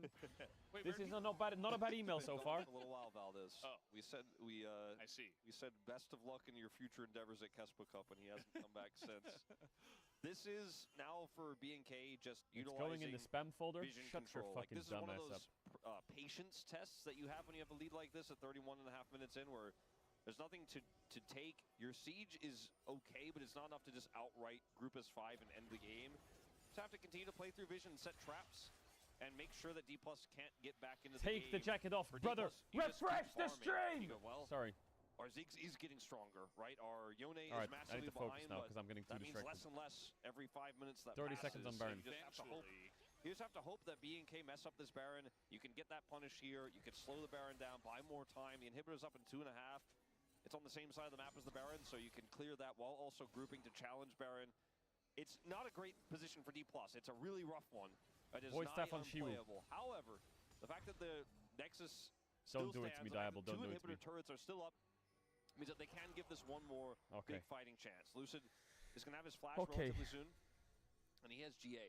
So between him and the burst follow-up that this draft does have, if they are not respectful, again, BNK could toss That Seraphine this is game away. so fed. I wouldn't What the predict fuck? it. In fact, it's hard to imagine it, but there's still hope here if you're a D+ fan. Yeah. Always hope until the Nexus explodes. We learned that multiple times, even in this exact LCK Cup, amongst multiple teams. As they're going to try to arrow in SU, but just a little bit faster than Diablo expected. Luckily for him, he's level 16, and that arrow will be back pretty quickly. As Lucid, again, he's the main character here in terms of setup engagement. They're just going to jump over the pit wall and start the Baron. They have so much Look at this vision. damage. I mean, it's already like half gone. And Lucid's like, well, maybe I can get, no, I can't get past the Renekton. There's the root. Have it. Goes I don't over want it. to BNK. And they passed the patience test I was talking about. They played it well. They played aggressively. They found their angle. They get the Baron with no risk. They made it a zero-risk Baron. And that doesn't say BNK if you think about previous years with this squad, but here in 2026, this team knows how to macro. They know how to play the vision game. They know how to play patient and measured when it's required of them. And that's exactly what they did. Is there is no cross map. There is no cross play here. There's no Dragon to tie us up 3-3 here for D+. They just have to let that Baron go and get ready to defend it. Yeah, the Baron push will come in. And I think this time... TP wards, TP wards. Think about TP wards. Wards, actually, in mid. So, got to be careful about that. But, and also that, don't run straight into the Ziggs bomb. But you can still siege until the Dragon comes up and then try to get Hextech Soul and win the game off of that. That should be the safest way to lock this one down. And for D+, I mean, again, you're going to have to rely on flanks. I would imagine with the TPs coming in. Void stuff on Ziggs, big. Even on the bottom side of the map. And besides that, I don't really see a good angle. Vigla He's actualizing on you. a bunch of damage, but runs straight up to the soul and says, I will take you down. Flashes Oh my god, he just got rolled. him out. Showmaker no longer on the rift as in will go Raptor. Lucid getting bullied away. And these two inhibitors will fall. And maybe the third to follow as well. Maybe they say, well, we don't even need to play around the Dragon. We can just end this game right here. They have so many Vic Lamont has climbed his way up to the top of the LCK. An insane siege as Clear can buy so much space. That is crazy. BNK That is insane. Like his year last year versus so far this year, it's mental. Fantastic 6 so far in the first couple of wins. Not very close in these two games. As maybe they get Raptor, but they will not get the game. It's 2-0. That does go to B&K FearX. As they want a ticket to Brazil. Do the thing in reverse sweep. To get revenge against Genji. Surely. And despite Showmaker getting played through a little bit here in this game, Vikla was punished several times. That skirmish on the Dragon, that fight where this Rise got so massively ahead, the misjudgment by the side of D+ is what cost them this game. And it's very similar to game one, where it's just this domino effect, this snowball, where somebody gets caught, somebody gets picked. Lucid in game one is caught, they lose their bottom duo, they lose their bottom duo again. And the snowball has been just rolling down the hill here. Sure, Smash tops damage in the game, but none of it is very impactful. None of it's leading to the eliminations they need. We're seeing these man bombs onto B&K, we're just like, well, I'm shielding that and I'm running towards you and I don't care. You don't have consistent damage. Showmaker is unable to play the game. And they played around this Yone incredibly well. We need to see better drafting here from D+ for the remainder of this series. Remember when they went down 0-2 into T1? Some argued their drafts were better than T1's. T1's greed was not punished. In this series, though, they are not looking good in the draft department from the first two games, and now so many champions are removed. Yeah, they've been struggling a lot in that department, but B&K sitting at 2-0 and looking like the big favorites to end this series very quickly. And we'll see if that does happen after the break. This is the wig reference. In the photo shoots you do with Vogue magazine and Cosmopolitan and Entertainment Weekly, Time magazine, your hair changes dramatically from short to long. Do you wear wigs? No, I do not. Have you worn wigs? No, I have not. Will you wear wigs? Maybe. When will you wear wigs?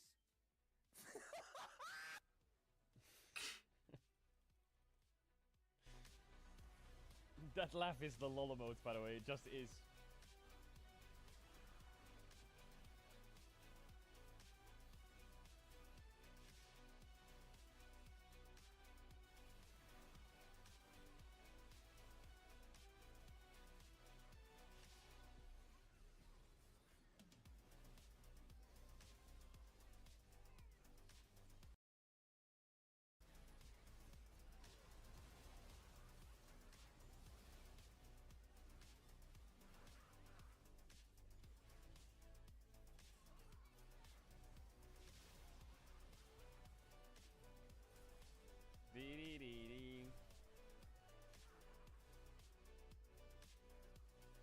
They were not in the same room, by the way, so he didn't know the interviewer was him. He thought it was just a random. Oh, okay. I actually was a bit confused because I thought they were just looking at each other.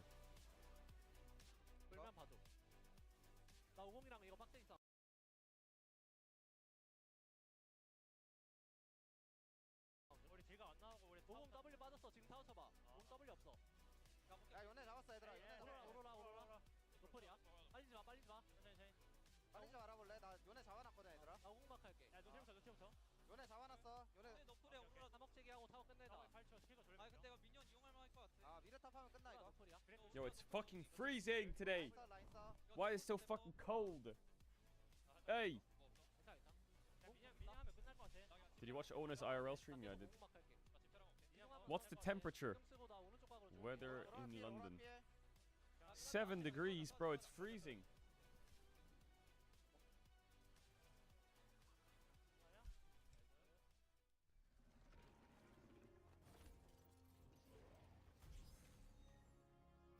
Red MM. What the fuck is that?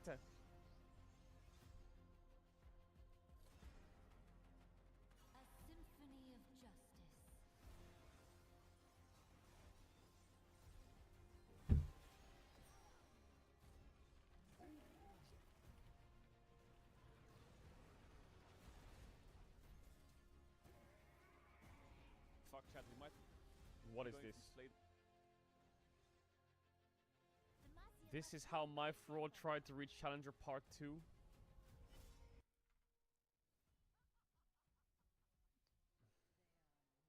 From minion laughing guy. Aspire to leveling in WoW. I'm tweaking this morning. I want to play WoW. I've decided what we're doing now. Chat's pissed me off. We're playing retail WoW leveling. Fuck it, I gotta boot up WoW Classic. I just gotta do it. Chat, you know why today's a good day? Because WoW TB. My hair has grown though. Look at that. Look at the diff. C is out. Yes, sir. That's what we're gonna be playing in between the games. I'm sorry that I'm playing WoW. I'm fucking addicted. I feel like you have this fake narrative around me that I will prove wrong later in the year. Off the top of my head, Red Dead Redemption 2, Silk Song. Well, Silk Song's not really in that list. It's quite new. And Subnautica. I will get the job done. So that was a fucking lie. That wasn't yeah, that was a bit of a lie.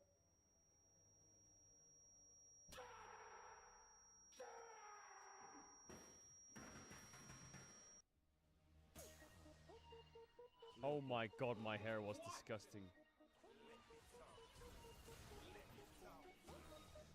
Was it that bad? Did you have to look at that? We're playing like this now.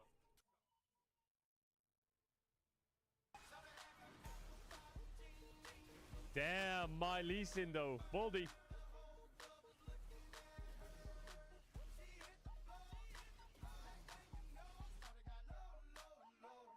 What the fuck? Why are you doing that?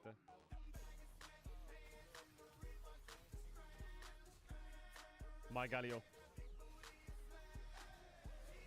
My Lee Sin.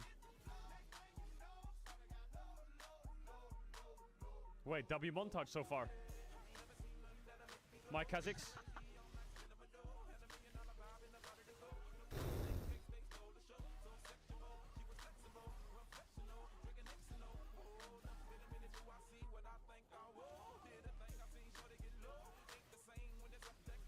Bro, why are you showing this?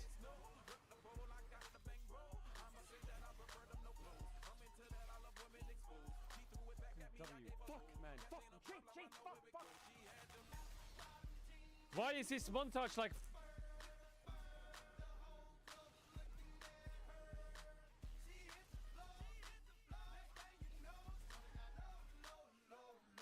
I have no mana!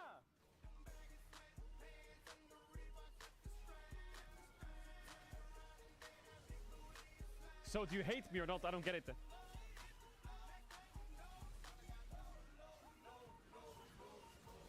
I know I need to...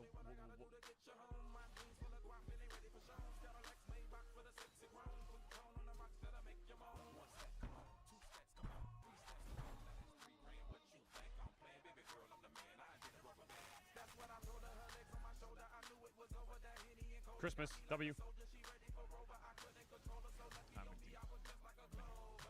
What are you doing, you fucking stupid rat, stupid fucking piece of shit, rat, fucking shit, rat, fucking stupid rat.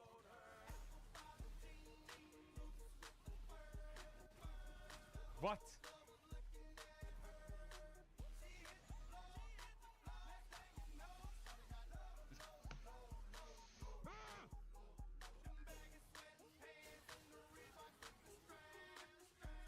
Fucking emote on these freaks.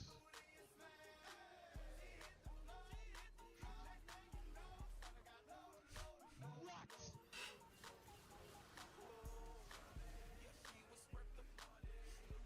Scheiße, Mann! Ow! Oh my fucking god, I shit my pants. Yeah, fuck off! Man! I'm getting fucking whipped to death. Just report everyone! Report them!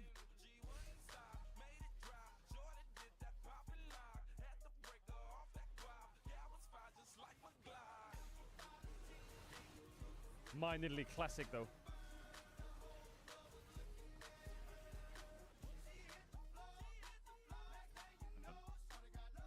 I'm out of here.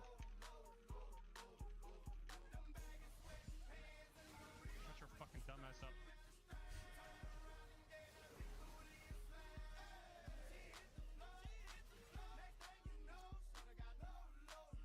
Fuck me sideways, please just do it. You can't see me. Skirt. Huh? You know what was that, Mum? Okay. Secret beta video for you guys. What? W meaning nothing, guy. Big W. We'll watch that later. And the intent of D Plus's draft is, hey, this composition is going to be very hard to beat if we let them live, because they're going to get a lot of value out of the sustain from the Seraphine. I will hit Challenger. I will do it. Blow them up as quickly as possible. That was the plan with the Ziggs coming through. I will hit I Challenger. just thought it was a crazy angle, because you pick the Ziggs here. After a point, sure, you can wave clear against Yas Seraphine, but you're not going to have a fun time early in lane. And you give over the Rise, which just seems so crazy, especially because we've seen like Rise traded with Talia, and we have favored the Rise in that situation. But Talia's already gone from game one, right? If we think of the big mid laners, it's been that Azir Orianna trade, it's been that Rise Talia. 3 of those out of the picture, Rise left standing alone, and the plan was to answer with the Yone. And in fairness to Showmaker, he actually had a really good start on it, but the game did not end well, and Rise just became so strong. I felt like draft-wise, DK players actually played well to win the game as an executing. Like bottom was actually not like suffering that hard. Mid and jungle just got the Triforce at 10 minutes, and then mid was playing laning well. And then Aurora was like, you know, just keep pressuring the Renekton, but it was not enough to win the Ashe, Serpent, Rise to win the game. Yo, I gotta say, as soon as this the draft wasn't We even know done you can hit yet, Chal. in all caps in chat, Ox is like, It's true. Chat does know I can do it. We need to talk about draft.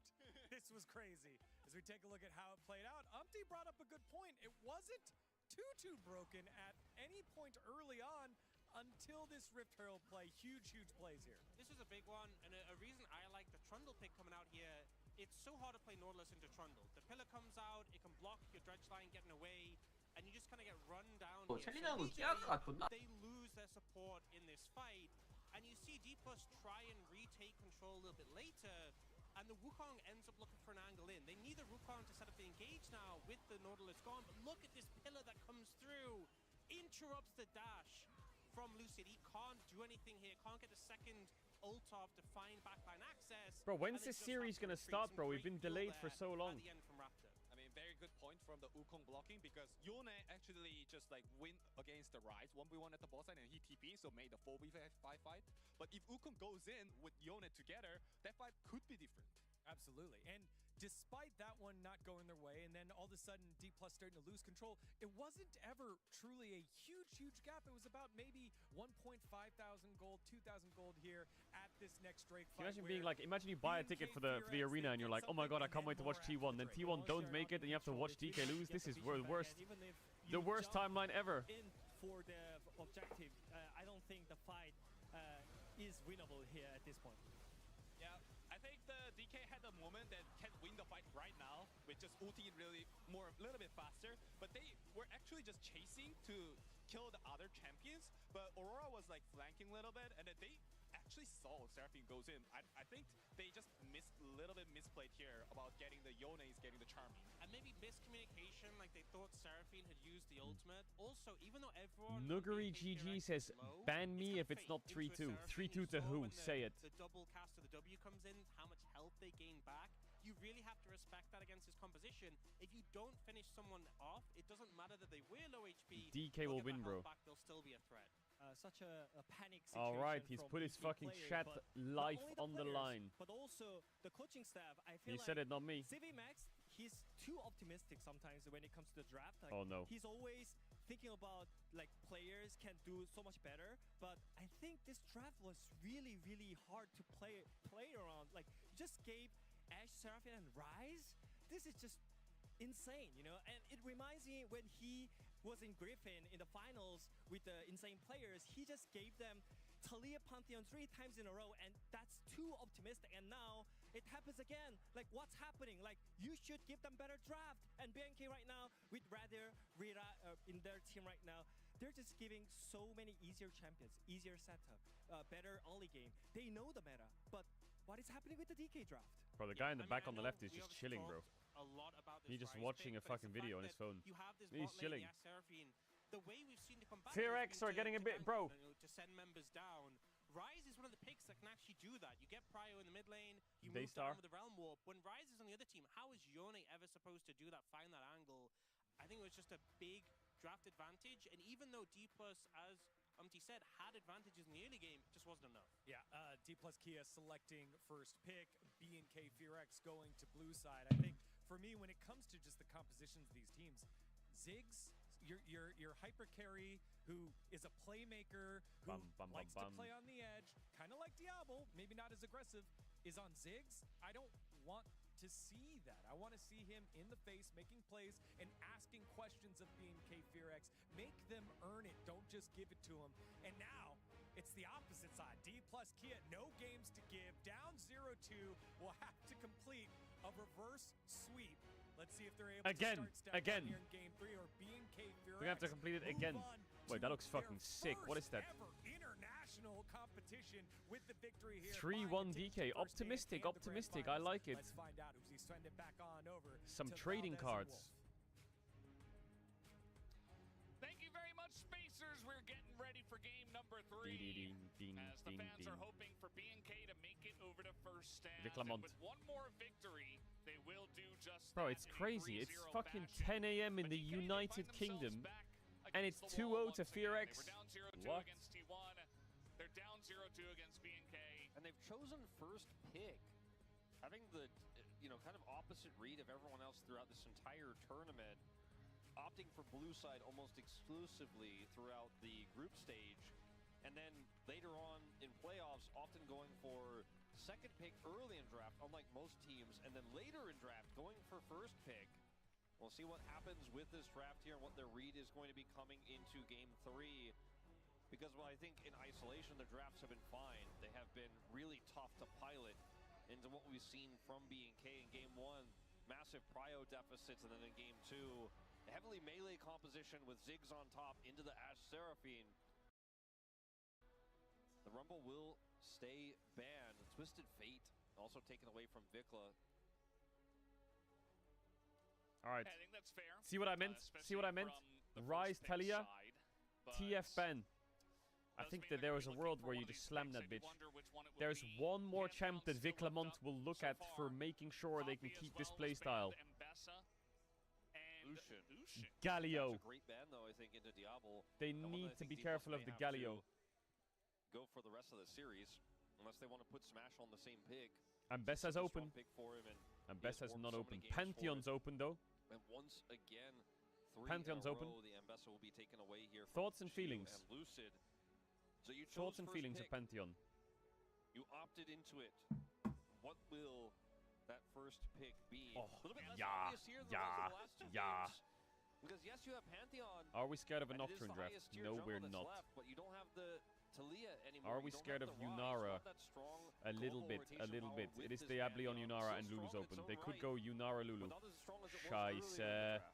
But we have Corki Nami. We have Corki Nami. Don't worry. We go Corki Nami, Corki Nami, Corki Nami. All good. No stress. CV Max. It's very difficult because there was just so much left up. I mean, even Poppy's available. Corki BNK would Nami. play that a little bit later on if DK overcommits Love it. into aggression, which They might go Poppy, but it's okay. Gotta be Corki Nico, right? Like that's the only option. 9. You've got Nami to slam now. that down. Career. And you're gonna have to trust Career is gonna pull it off here. It is so incredibly difficult if you fall behind. They're gonna go for the Nami instead. This is a Career favorite. Now they could go Keisante here, or they could go Poppy, or they could go Nocturne. Shebald. Is Nocturne gonna win in the game though? In this lane. And Nocturne. Actually, I think Mundo is better, but they're not gonna do it, I think. But we'll be able to match Global, the Pantheon, and can also mess up a lot of the setup that D+ are going to be looking for in team fights, try to lock down, point click on this Yunara. So it does make sense. Yeah, I think it's a good call. You want to Galio be Ben. going forward. It's DK Galio Ben. Play a Zeri comp, you just want to essentially take the aggression off of the I'm Yunara scared here. of Galio. As now we're going to have the Gwen band away. That was and hovered Ari. last game, but we did not see it into the Renekton, so the Aurora instead. So still left up here in game 3. Smash his bro, he's fucking... He's tired, he's tired, he wants to go home. Oh, bro, you're gonna be here for another 4 hours. Come on, lock in. Maybe you just go Ari yourself. Maybe you go Camille.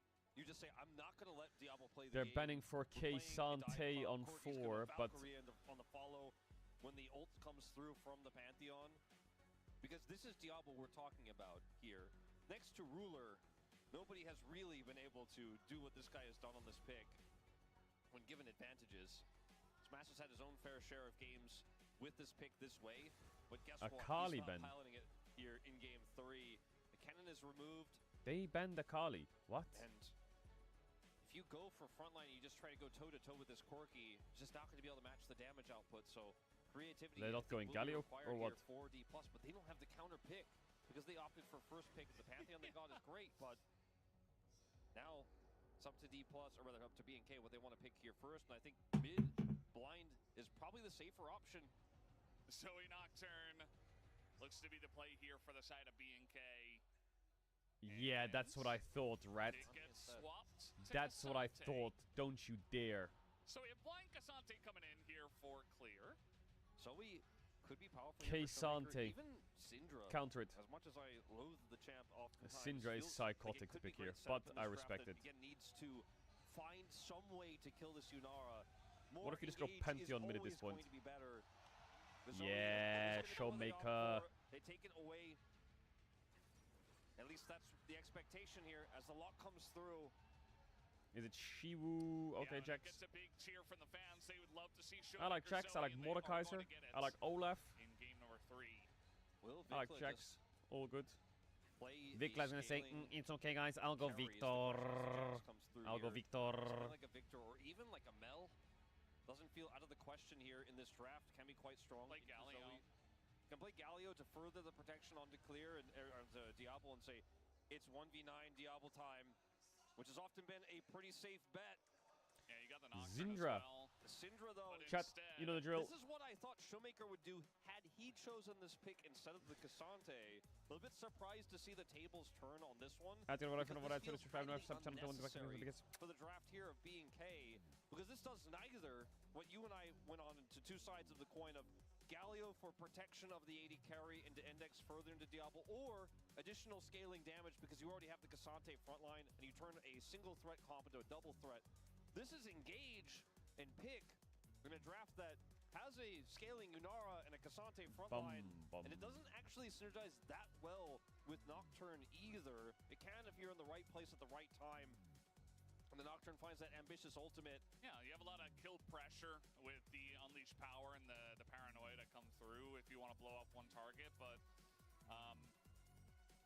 they have to be in the right place at the right time, and generally from ahead can feel very good. You know, when the Syndra In spikes BFX, we behind them, trust you get the 9. Hex plate for the We trust them Nocturne to as lose 3-2. I just think when I look at how this series has gone, CVMax got it feels like further a on the stage neutralizing onto the pick to Fear X try side shut to do the Showmaker fist out, bump. But Showmaker's had the better early games in both of So our he first knows he two runs his games. shit.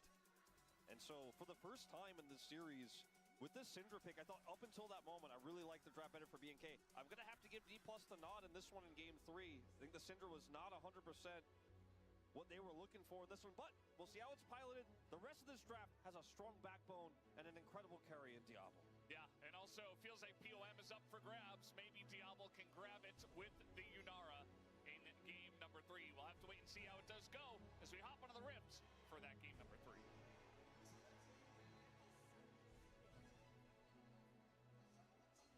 here we go. Lower finals could be decided in this very game as DK have found no luck in the first couple. B&K just shutting them out so far. Come on, man. Come on, do something, really, DK. Really powerful to play through with a Nocturne that can shadow them. Cassante and Syndra are absolutely not on that list. They're not the ones you think. They're not the ones that come to mind. As coming to mind down here is a heal trade and a strong level 1 for B&K. Yeah, I'm a huge fan of Lulu nowadays. I feel like it goes with pretty much anything, and especially with hyper carries. When Karma's gone, you can just be so aggressive, so annoying, and you have Diablo on your team. I think Smash and Career are being out-traded big time The one weakness of Yunara level 1 is that it takes a few auto attacks to charge the Q. But Holy if you actually fucking have slam. the heal to push in and start those trades faster, and the Lulu has more damage throughput, you'll always win that exchange. You'll be El able to force Diablo. barrier, and you'll get your Q online so you can continue the extended trade. And Corki will never be able to match the damage, even with Career here. And so Diablo and Callum play this aggressively. They understand the tempo well, and they will get level 2 first and control this wave. Yeah, not too surprising, but the way the trades went was a bit more than I expected. I'm also excited to see what's going to happen in mid lane between those two as Clear's going on in. He's going to dodge the counter All good, strike. it's Jax. Actually get a nice little trade against Shiu. like the Cassante early on should have an advantage against the Jax, but eventually the Jax will become a problem as Lucid going through his own jungle doesn't know that Raptor is here. But and we don't know exactly where he is either. Just kind of what? For the wolves, maybe? Okay, well, Lucid coming on in, going for Who pulled the blue buff? Kellen just dies. First blood given over to Yo, Career. W gank. But it's still a kill. Massive W gank. Yo, is this guy trolling or not? Look, this guy. But, yeah, not in a great spot himself. Flashes forward to try to get closer, and Raptor gonna have to flash himself. Does spell shield the sleep, and he will be okay. Just a complete...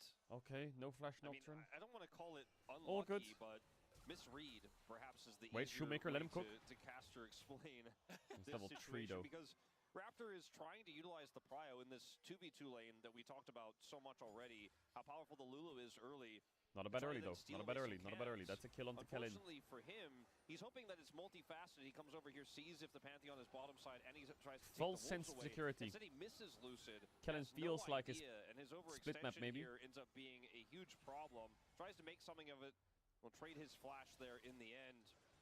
With Nocturne early game, definitely a little bit weaker than Pantheons, and I think they should have at least put a ward down right there. Why does Zoe have on heal? his Because way she's against over to the Nocturne Raptor Syndra. camp, as they do end up getting caught basically in their blind spot there in the bottom lane. Yeah, very interesting way to start it off. Career gonna try to hit first item a little bit quicker with that first blood gold that he did pick up. He's not exactly been having the move happiest speed on gaming heal is so very far. useful. Took a lot of deaths on the Nautilus, which again, it was Nautilus into Ashe Seraphine. No way, he like, actually denied that cannon. And eventually, when you fall behind, you're the guy who's dying. So I don't really feel like that was his fault, but I do worry for his mental state. As we know, Career can struggle with that from time to time. I don't think he should take it too personally from the first couple of games, but they need him to be playing good League of Legends. As Kellen, speaking of which, he's going to have to flash away. Career, man. Flashes forward as well, and Diablo now is like, I've What? got an What? Is opportunity here as barriers are going to be traded. Yeah, Kellen gets his heal back online. Just silly misplays. I don't know if they're... Slow. Slurko comes in. Career in a lot of trouble. No sums. Couple more autos could do it. Flash forward and Diablo, seeing blood in the water, picks up a kill for himself. Oh, for fuck's sakes. They almost had enough to take Kellen out there, but his heal comes back, and the turnaround on the second Q is there for Diablo. Diablo is and fucking just frying. enough to grab that kill. He's been there. frying Smash all series, to be honest. Has flash, doesn't Just the only thing with the Ashe it arrows were a bit to wide try to sometimes, save but the Career, Varus who Ashe were insane. Now is down summoners and lost his life. As you see here, Kellen almost goes down, but Smash uses a lot of buttons for Just a this. and he's silly low on flash mana. by Diablo's Career. like, okay, I want to play for this. His second Q comes back. He has the barrier. Now he has enough damage output to where he knows Smash without barrier cannot actually compete. If he steps up, he will lose the trade, and Career is isolated. Smash being too low health here means that with that slow coming down, his life is over. The Nami there. Career, his first death of the game in this one. Back to Vikla here. The laning phase has been pretty stable. You know, we haven't had that first dragon just yet, so we'll see what happens, as that's kind of been the struggle for him so far this game. Yeah. Those first dragons... or this series, I should say. Yeah, they've been... I mean, no sums on bot lanes. In terms of getting those It's a bot crab spawn. Especially for game number 1, felt like a lot of Is he on Drake? aggression. Game number 2 a little bit less, because they were just so far ahead. But either way, gonna feel good for DK to be able to pick that one up as Shiu does get traded against. He's doing a great job here in the top lane. Getting ahead here on this Jax, gonna feel very good, as Lucid will pick up the Drake with the help of the Corki. With the win of the Taliyah that Vikla picked up in This sequence could be pretty good for DK. They get Drake, bot crab is spawning, Lucid has 2 bot camps, he could get 2 bot camps, bot crab 6, ult bot, but then he's gonna lose his top camps, right? So a lot of confidence again for Is him it to worth pull it this out though? in a series like this again without having a lot of success on Probably. it. Similar to the Twisted Fate we talked about Damn, many Showmaker. series ago that he pulled out to find great success there in the upset win over T1. So Vikla, I think, really trying to get out of his shell a little bit here. Push the boundary. Speaking of, If that hit, it's a kill. Careful. If that hits, I mean, there is kill pressure, and maybe Raptor has to come on over. That's but he's not even crazy level cocky by 6. Viklamont. So, getting a little bit frisky, as Vikla has been this entire day. It's going to be a plate going over to Showmaker, who does have Lucid nearby for protection. Gets the crab, gets level 6, picks it up first. That win rate was 40, just to contextualize. I'm not saying he's sitting at like a 70%, 40%. Holy Pantheon. So now Pantheon goes with top camps and Nocturnes first to bot. Is Career dead on my screen? Opportunity set up here. Diablo, on the other hand, does not have wild growth, so this is really going to have to be Is Career dead on trade my to start screen? this off, Probably. I think, before this can actually go off. A smash steps forward. It's just smart from Career to stay as far back as possible. They need to know the timing. Lucid just hit 6. If Nocturne's around and Career goes forward, he doesn't even Career, have level stay 6, back, doesn't have stay back, flash. stay He back, will stay just back, die. stay back, Yeah, stay and, back, you know, stay back. Lucid's on the opposite side of the map. Pantheon Ultimate does not reach that far. They are playing this so patiently. Good but job, ultimately Career. do just decide to back away. His Nocturne can still engage near Krugs, so he's not really losing too much as this wave pushes through to go ahead and take those. Good it looks job. like nothing is going to eventuate from this little camp from Raptor down on the bottom side. He's coming back over now. And it looks like he's going to try to get more vision. As Kellen now does have wild growth. And that makes Pantheon can counter ult now. You can walk up a little bit. Career for half a level. It was a huge window. He's not counter ulting. He's on blue. Don't walk up. And his circle comes down. You can see that He's gonna go Raptor's now. just itching. He wants to press it, and in he goes. In onto the Nami, and Career's like, what do I even do? I was playing carefully. As now Lucid gonna come in. They try to take It's down losing. Raptor, but Raptor is so tanky, and Diablo just runs him down. Oh my And even gonna goodness. Smash back just a little bit for good measure. And wins the trade in a big Wait a way. minute, Now we have heal? Price coming in. Showmaker wants to punish Vikla here. As the Q comes down, and Scheiße. Showmaker doesn't quite have the pressure. Wait, are you doving or what? Getting in. He wants to kill, but Oh it no, goes the over big to rocket Raptor didn't hit. instead. And Smash will follow. No. Really, the only question is who picks this one up as the Q comes down, and actually, I think he does He's get away. alive. He's going to live here because Just they just barely. ran out of buttons. Everyone's too low. He could pick up a triple if they wanted to push, push it further or ask the question. As Career still doesn't have level 6. No right way, off by the way, top. no way. No Career, not like this. He's gonna have Oh to my flash, and god. Man, the dominoes, they're not even falling one by one. It's like the entire stack of them just got flattened. Yeah, it looks like, it was a slow play for Raptor, but eventually he just slapped him down. He's gonna have Like, they Kraken in stopped base on falling, Yunara. actually, quite quickly. So what adds insult to injury here, as look at where Lucid is, they step forward because like, okay, Lucid now is in ult range, but this happens so quickly. Tremendo. Like, look at the Pantheon ult timing. The irony is because he's here, he's actually now an extra liability. Yeah. And they almost turn this into a triple here in the bottom side as he tries to shadow the bottom lane. Bro, if this is a 3-0, Obviously that tomorrow always is a does happen in 3-0 mid, as well. but get to hear Lucid Surely tries to for channel Gen G. back his burst down. Is it gonna be a And then 6-0 Smash, LCK luckily for weekend? him, is able to survive here. Very, very low on health. Diablo's like, I'm not going to pick up turret aggro for this one. Raptor's Q is not going to connect, and that's the end of that.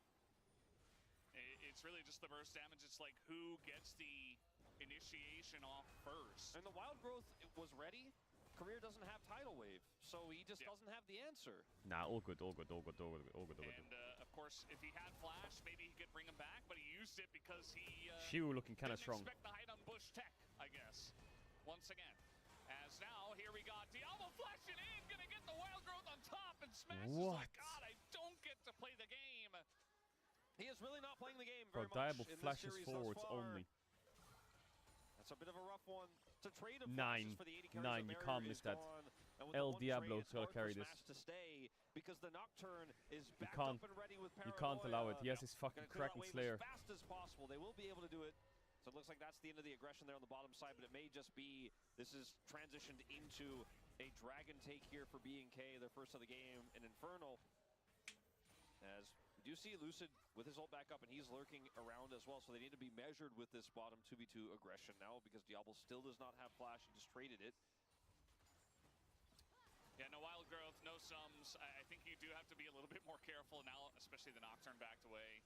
But Lucid is down here babysitting, just trying to help Smash. It really feels farm like a little DK bit, this series but haven't it's played, really it's done gotten now. momentum in any play. Like a play happens and then they get control and an objective and then they hold it. It just hasn't happened. But if they can get another kill into a Their bot lane just been getting blasted by 2v2 or by mid jungle. in this game. Certainly is looking pretty tough as Pantheon actually completes the back to pick up his Sundered Sky, but that means that he's not here, and this is a huge opportunity now for Raptor to start up this dragon. They have full control of the bottom lane, and I believe the Pantheon was seen backing. I'm not 100% sure, but it looked like he was on a ward. It's gonna show up again right now, so they know where he is.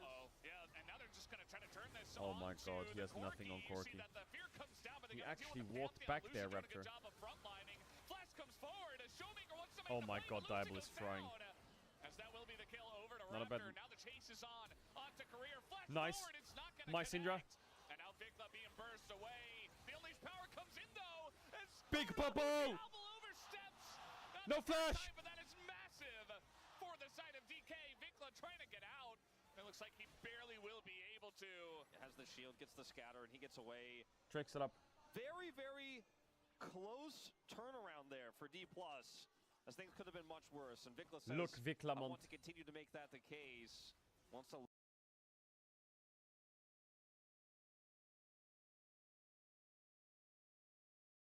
lurk here and find Smash. I think he was on a ward. Okay. Well. Yes, yes. And Valdez, DK are back that in the vision game. toggle was So fucking back in the game. Yeah, it was Vikla's. He did not know he was on a ward.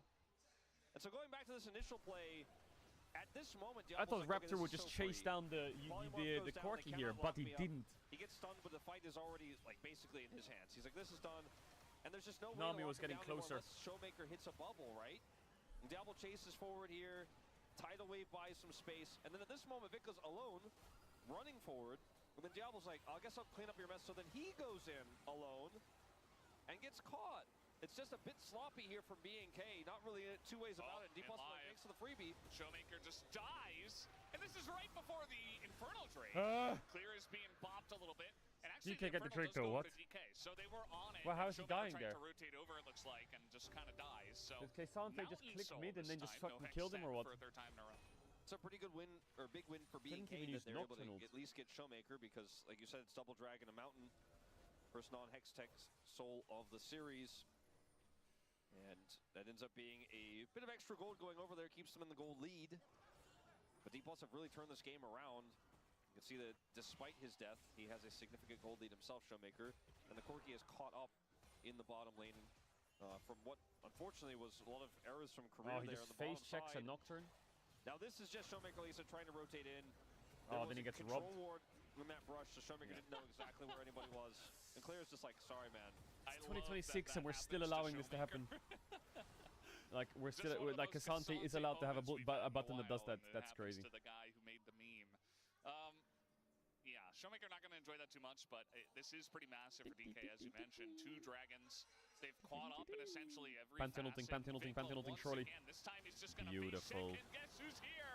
Beautiful. It is indeed Lucid. Somehow Career gets Counterplay that kill, top. as now they're going for the Sleeps, kill. On the dashes, top side, Q3, looks like no ult, once again, backwards Q. Showmaker will meet his Oh, arch Kasante's tanking, it nemesis, doesn't even as matter. Clear picks up another kill and gets him down. Siu is going in, but Okay, that no is ult on Yunara. Not bad, not bad. The Shield. lane gonna force him to ult away. Oh, the Here, cannon a little though. bit awkward for DK. Please, sir, Like, they please, have can I have the Smash on cannon, bottom please? lane with the Pantheon, so he's relatively free to farm, but I don't know if he needs to be here right now as the Jax is dealing with the Yunara, so not having a great time. Siu, no, what's going on What? here? And so the Corki is backing, and he just dies in the mid lane to the Yunara. Like I was saying, this is not where the Jax wants to be. The Jax wants to be dealing with the Kasante, where he can counter-strike and buy space, not where Showmaker is, who ends up getting caught What? there on the Did he top get the side cannon and at burst least? down.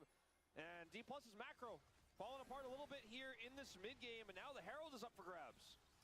Yeah, it just looks like they're falling apart a little bit at No the smite on seams. Lucid, it's unstealable. And now the Herald's up here, and now we got the stun down on a Lucid. Nice, so we're Punch goes walking up into to the him. Herald Clear has to the contest flank it. once 2 again. versus 5. 2 kills, the With no Herald, smite. And Smash alone just Jax trying to get dead and away. Zoe in base and Corki in base. B&K, And the both rocket die. has really taken off here. Let's just can we what? 3 grubs already That just theirs. happened. Herald in their possession. What the fuck is And this it's shit? moments like this, again, Bro. where we have to question why are the lanes set this way? Hey, Oh, no. it's Which is fucking just some freezing! greed there on the bottom side for Corki. Did he get the Ends up cannon? I being didn't an see. I awkward looked away spot again. back. Shiu has to clean up the mess. The wild growth is incredibly powerful, obviously, in this type of situation. No! And over here, Bro, why are like, they Vikla just ends 2v5 up getting the contesting a massive fucking one, right? Herald? Like, he ends up getting the double here. Diablo's With no set up. smite? And there's just, like, the contest of this didn't even really make sense. And maybe they thought Vikla was backing and had been completely just opted out, and perhaps that without him they could make something happen. They were wrong if that's what they thought, and they're very aware of it now as the only lead, again, was the most popular player in the arena in Showmaker, but everything else is in complete shambles for D+. Yeah, the first pick Pantheon has been dealt with in a huge way by BNK. They knew exactly what to do. The Nocturne attacks first, can get into the fight faster, and essentially just kind of ignores the Pantheon.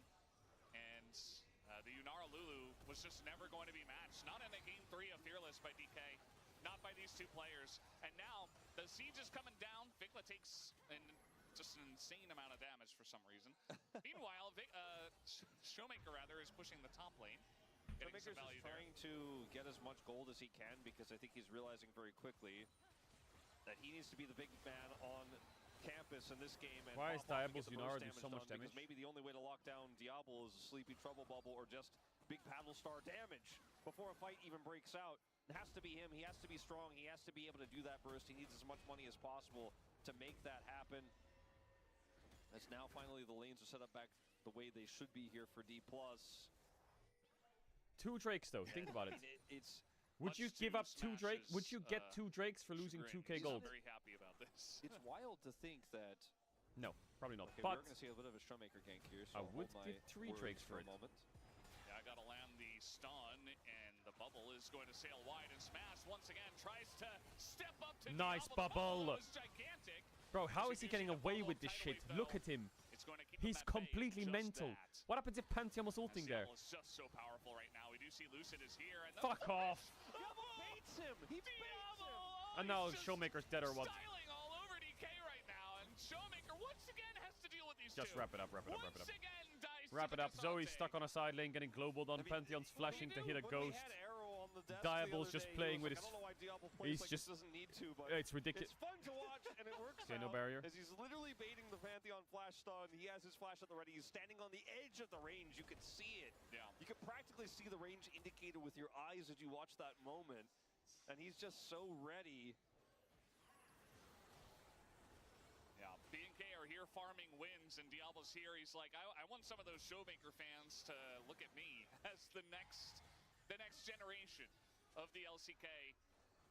As we definitely know, he is a big part of it. It looks like this first Mountain Drake should be going over to the side of BNK. Channeling a back here is Cassante. Just gonna find Xiu, who's like, well, what's going on here in this bush? I've got a counter strike that's not gonna do all too much against the Syndra. That's a lot of damage. What? How many balls was that? The health bars are pretty low. Where are you going? What? Now. Showmaker desperate for something. And what? What? Bro, it's Nocturne's back up! Yeah, yeah, fuck! Goes Raptor, flashes out there as the sleep comes in. They hit him with that Q! Kill him! Says, I will collect the kill.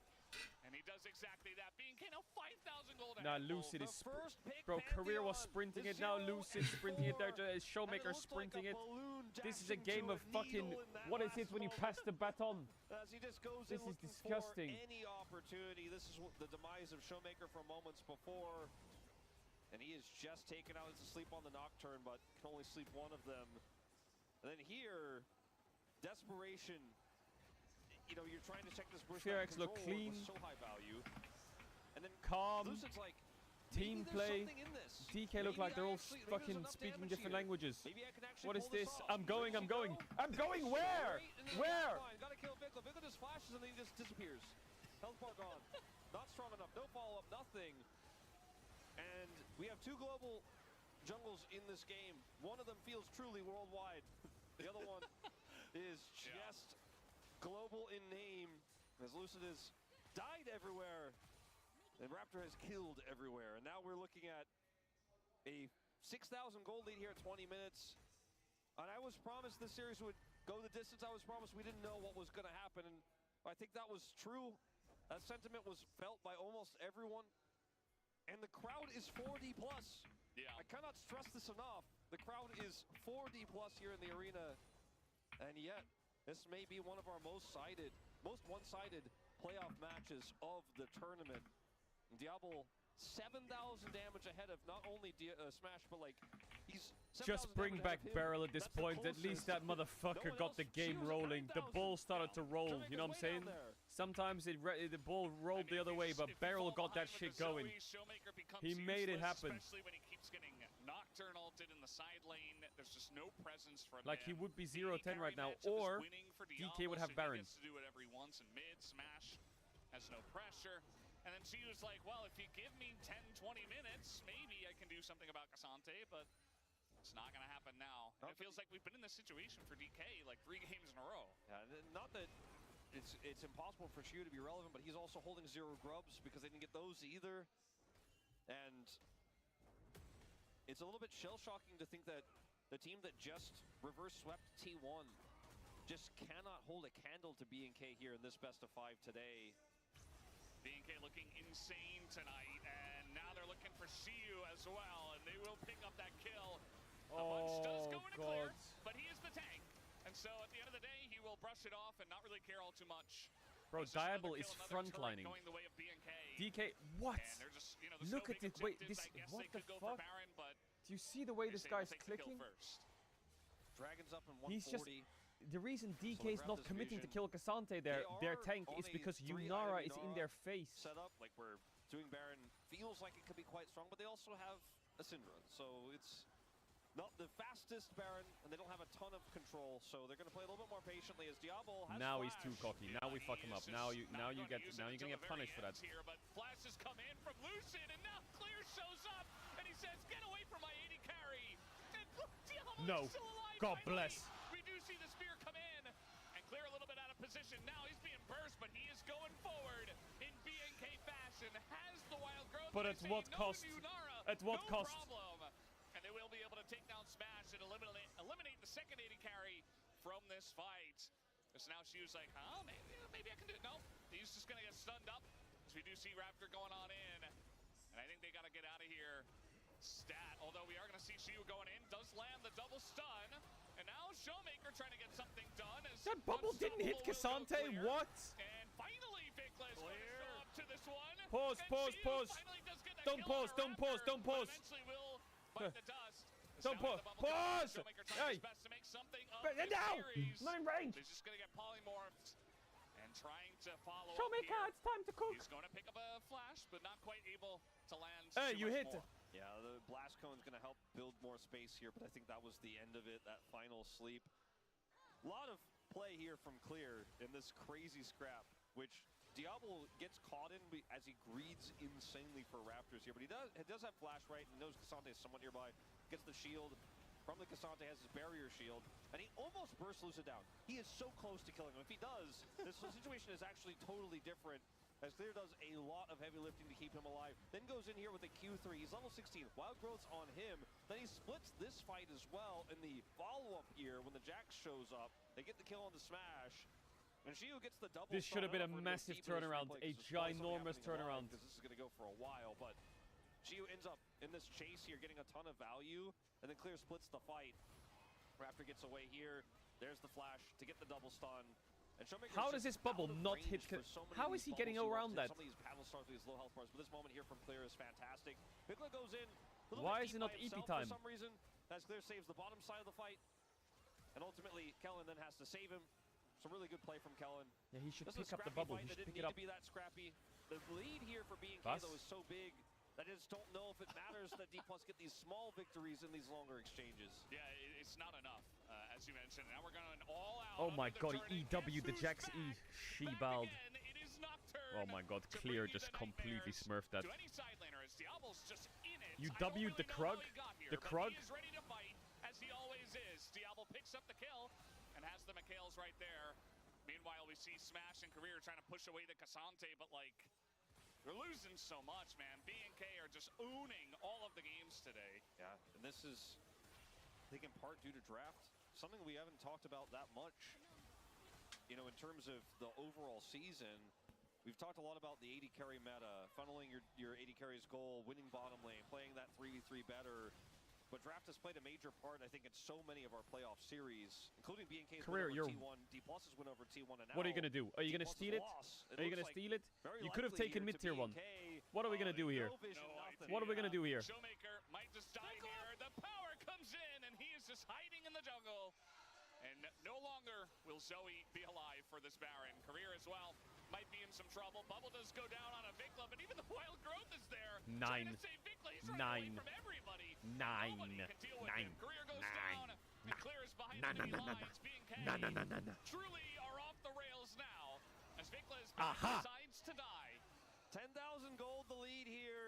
means that Vikla, the worst thing is you might get a stern talking to after this game, but I just don't know if it is really going to matter here as D+. The LCK finals is Gen G versus FearX.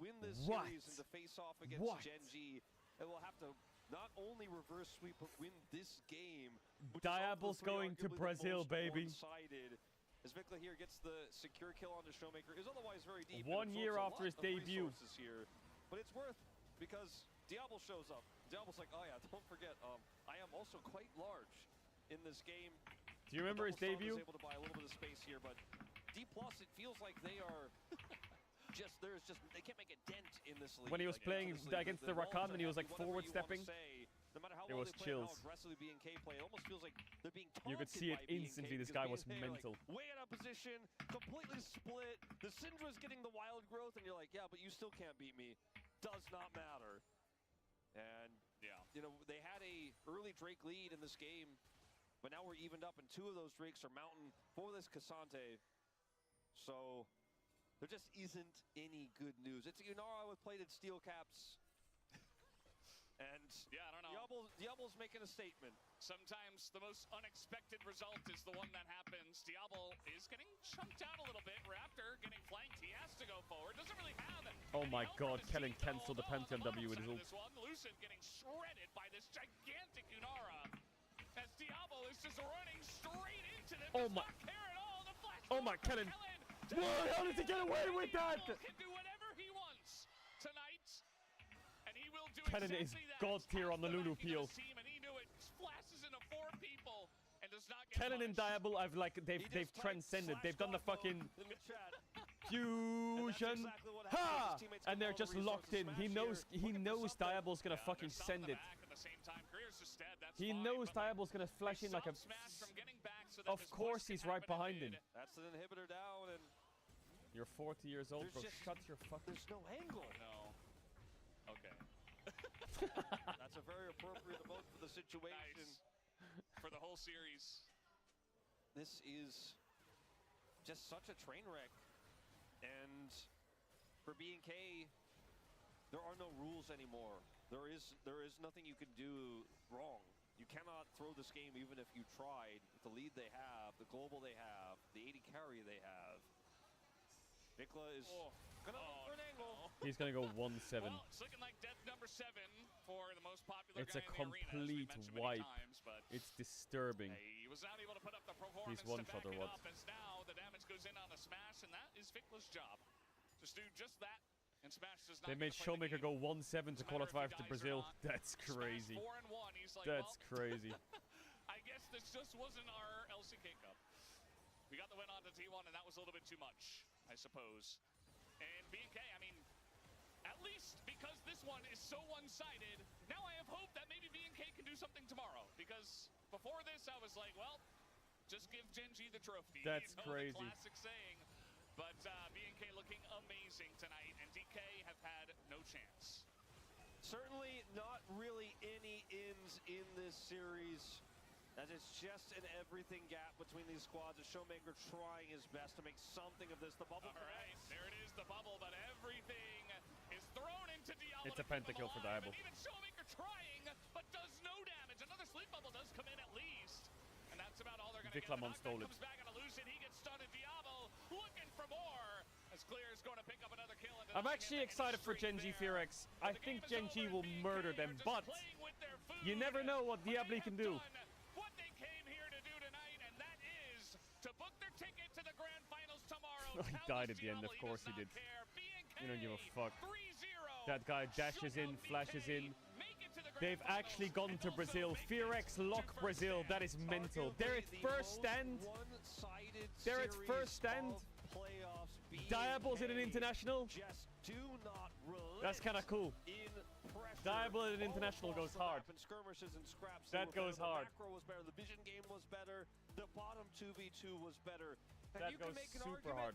that Showmaker outplayed Vikla overall in this series, and I think that's the only place you can really, truly say. Chovy's gonna do unspeakable things to Vikla. Maybe. BNK, but you know what? But this is Vikla's one chance to prove the world. He still hit that double stun. That he's a fucking monster. Side of the map. He still pulled it off. And BNK Chat, after the interviews and stuff, we're going to be moving to WoW to do a midnight sponsor. There's also this massive giveaway going on. If you want to join it, you can win WoW Midnight Collect editions. And you can also win a MSI 5070 GPU. If you want to check it out, I'll link it in the chat. And all the Showmaker fans in this arena, it's a disappointing day. It's an 0-3. They just were not able to show All you have to do is follow WoW. The reads weren't great, but the individual play didn't back it up either. And I think disappointment it's here if you want to click it. is probably the only word that comes to mind. Alright, drop the interviews. This was maybe supposed to be the resurgence, the comeback. Much love to all the League Frogs, though. League Frogs, we're back with LEC. But today is not their KC versus MCOY in Spain. As I am 100% España. sure they meet some big fans tonight that will potentially be cheering for them tomorrow. I promise Bro, you, FearX at first hand actually goes kind of crazy. Undecided T1 fans in this arena tonight who weren't sure who to cheer for tomorrow, but the absolute domination, the way this team played, the super plays from at times all 5 of these players might have swayed some hearts, you know? And plus, if you're a T1 fan, Wait, what is this? you don't want to root for your rival Gen G tomorrow. I think tomorrow is going to be a fantastic day. I am hoping. Oh my god, bro, what is that? We saw today, the logo, man. It just did that actually just happen? You said, maybe there is something in this. You know, maybe tomorrow isn't the walkover that everyone expects it to be. That team made it. Because this one was supposed to be close, Where's the but it DK logo at? So maybe BNK is just that good right now, and maybe they can level up and power up into that final against We are going to Brazil, baby. Done a lot of waiting around after beating pretty much everybody that they came into, challenge with. I mean, they got the one loss against DK, the one loss against BNK, but I don't know. I have a feeling that tomorrow's going to look different. Gen G still feel like the best team in this LCK Cup, but anything can happen with the momentum. It's kind of a gemmer, though. So far ahead at this point, and it's BNK, and yet they're playing so respectful. I have to give credit to Kellen, how quickly he is able to identify when to ult, who to ult. He doesn't always have to be Diablo in these fights. He bailed Vikla out of so many different situations. Yeah, the WoW giveaway is here if you want it. It's a GPU and WoW Collect edition. There's loads of prizes. You need a few extra reps, right? Like this roster was unchanged. I think there's 10 WoW Midnight Collect Sometimes editions. just like a year together, and then you're ready to like really take the training wheels off. And there's 2 GPUs actually. New heights and break plateaus, and this team There's is 2 just breaking 5070s. them week after week, and I think we're They're not also even sure what the custom ceiling of this squad is just yet. 5070s. Yeah, I mean, that's the real question. I feel like that's the most interesting thing that we have to look at for the future here in the LCK Cup, right? You know, how far is BNK going to go? Can Gen G stop them once again? If Gen G wins, I guess there are top 1 by far, right? That would kind of prove that. But a lot to be decided tomorrow. I think BNK... I didn't expect, you know, that to be too close. BNK have nothing to lose tomorrow. That's the truth. Zero right? towers? If they No, I lose, know. everyone will I say, know. well, that's what we expected. For Gen G, if they lose, it'll be, you know, arguably in a lot of ways more disappointing than D+ getting shut out today, just because they were so dominant. They were incredibly successful in the group stage and really only dropped a game along the way to get here. So we will see how that series goes tomorrow. There's a lot to break down. There's a lot of opinions you and I have, as well as the deskers I have. Deserved for Raptor, by the way. Deserved. Player of the match. He was my vote. Super deserved. I think that the Nocturne game in particular was pretty swaying, but the Jarvan game was incredible in game 1 as well. And he was confident on the Trundle. But when everybody's playing well and the jungler is playing through Prio, look at them all on the stage. It's easy to look this good, but I still think he deserved it. Yeah, no, absolutely. I think the Nocturne really pushed him over Raptor the edge. kind of fried. I thought I had a Actually, vote. mega fried. I didn't, but I did go for clear. I just felt like, you know, his Cassante was great, but also his Renekton. You know what? I'll support FearX tomorrow. You know, it is what it is. I'll This was support a little FearX bit tomorrow. more Go on of a then. difficult one because everybody played so well. They It's will like, carry who do the you DK choose? torch. Diablo probably gonna get some votes. Even Kellen. We were like, maybe it's Kellen, but Mod is Nuguri GG getting permabanned or not? Seraphine and Lulu, it's kind of difficult to push the votes to When him. every game, he was awesome. No, tonight. don't. What the Every fuck? game Go away. Diablo's What? getting Why not? champions Why when not? he Why has can't I massive join? agency. Hey. Kellen is on 3 Hey. enchanters in Well, a I'm not row. invited or what? Player is playing 2 out of his 3 best champions. and arguably as Casante is one of his top 5. Yeah. Then that means there's probably an issue going on in draft. You know, Don't and ban I think him. that D+ Don't ban him. Looked really good with Do their not reads ban against him. T1, but here Let him just stay. looked a little bit lost. Let him and I stay. think D+ is a different beast. I don't think that BNK, especially what they got today and what D+ can study from this and improve on, is going to have the same sort of angle tomorrow against Gen.G, but we'll have to wait and see. If Gen.G makes similar mistakes, then Bro, who knows? you're not on the Maybe team. BNK just punish You're all a the curse, top don't playoff come near us. teams Easy and walk game, away with a Keijo. Who trophy. could have It really guessed? does feel 3-0 like, me, gaga gaga. BNK maybe next Bro. to Gen.G. Fearx Enjoyer, what are your thoughts on this guy in the chat called Fearx Enjoyer's apprentice? What are your thoughts? Like they just look so very strong. But guys, we have the interview ready on stage with the team. Let's send it over to that now.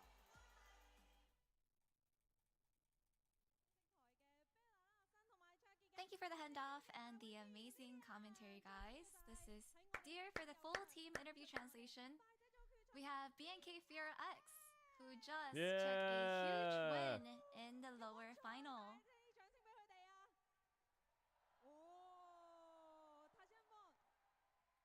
Diable fighting. Once again, congratulations! They're going to an international, bro. Isn't that crazy? What if Fearx win first end?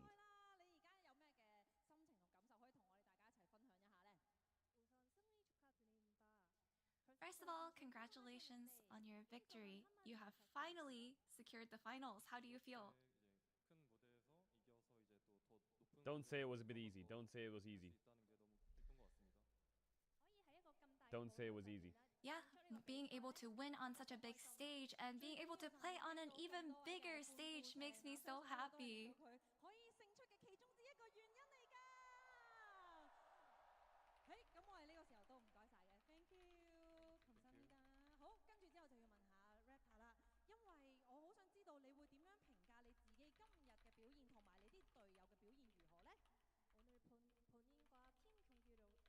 And Raptor, how would you rate your own and your team's overall performance today?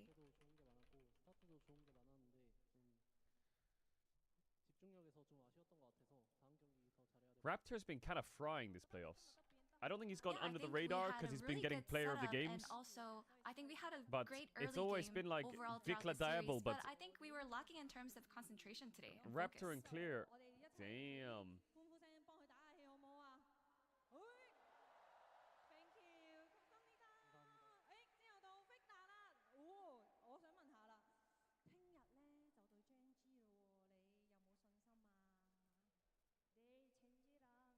Vikla, you will challenge Gen.G in the finals tomorrow. Yes, Vikla, How say something. confident Flex are on him. you? Honestly, I'm feeling really good. I feel like I can keep this momentum up and do really well tomorrow. Okay, Viklamont. I'm going to teach you something in Cantonese. Hengyaki, which means see you tomorrow. See you tomorrow. W Cantonese. You have such great Cantonese pronunciation. Tenyan Kin. Diable, yo, the crowd loves Diable.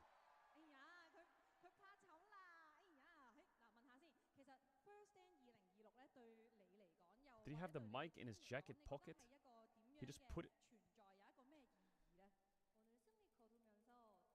And Diable, with that victory, you have qualified for the first stand tournament. What does that mean to your team? 너무 좋은 경험이 될 것 같고요. 그다음에 또 뭔가 좀 높이 올라가야 저도 살짝 잘해진다 생각하는데 그런 점이 좋은 것 같습니다. Yeah, I think it's going to be such a great experience. And the further I climb, I feel like that's going to help me even grow further.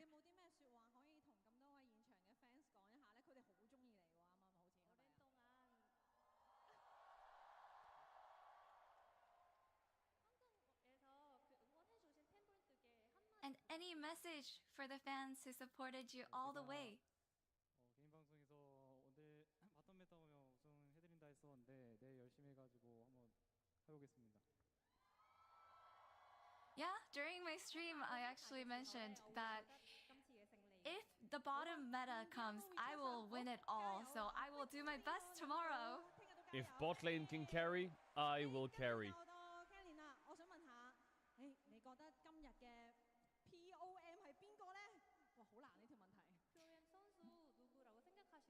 Kellen, who do you think the POM is?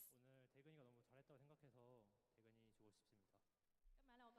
Diablo did so well, so I would give it to Diablo. Ah, biased. 咁你覺得佢玩得最好嘅原因係咩先？係啦， 제일 잘한다고 생각하는 장면이 뭘까요? 일단 What was the best 라인전에서 moment? 스킬 따였을 때 마지막 판에 대근이가 치고 나가는 타이밍이 되게 잘 잡아가지고 스킬 따는 장면이 되게 좋았던 것 같습니다. Biased. Yeah. In the last match play, when we actually gave them one kill, I think we did really well. Diablo did so well getting that solo kill afterwards. 감사합니다. Diablo fighting. Is that a red top left? Yo, I see it. Hey, big W. 咁叻仔，有冇啲咩説話？ Yeah, there's so many red signs in Hong Kong. Yo, big W's.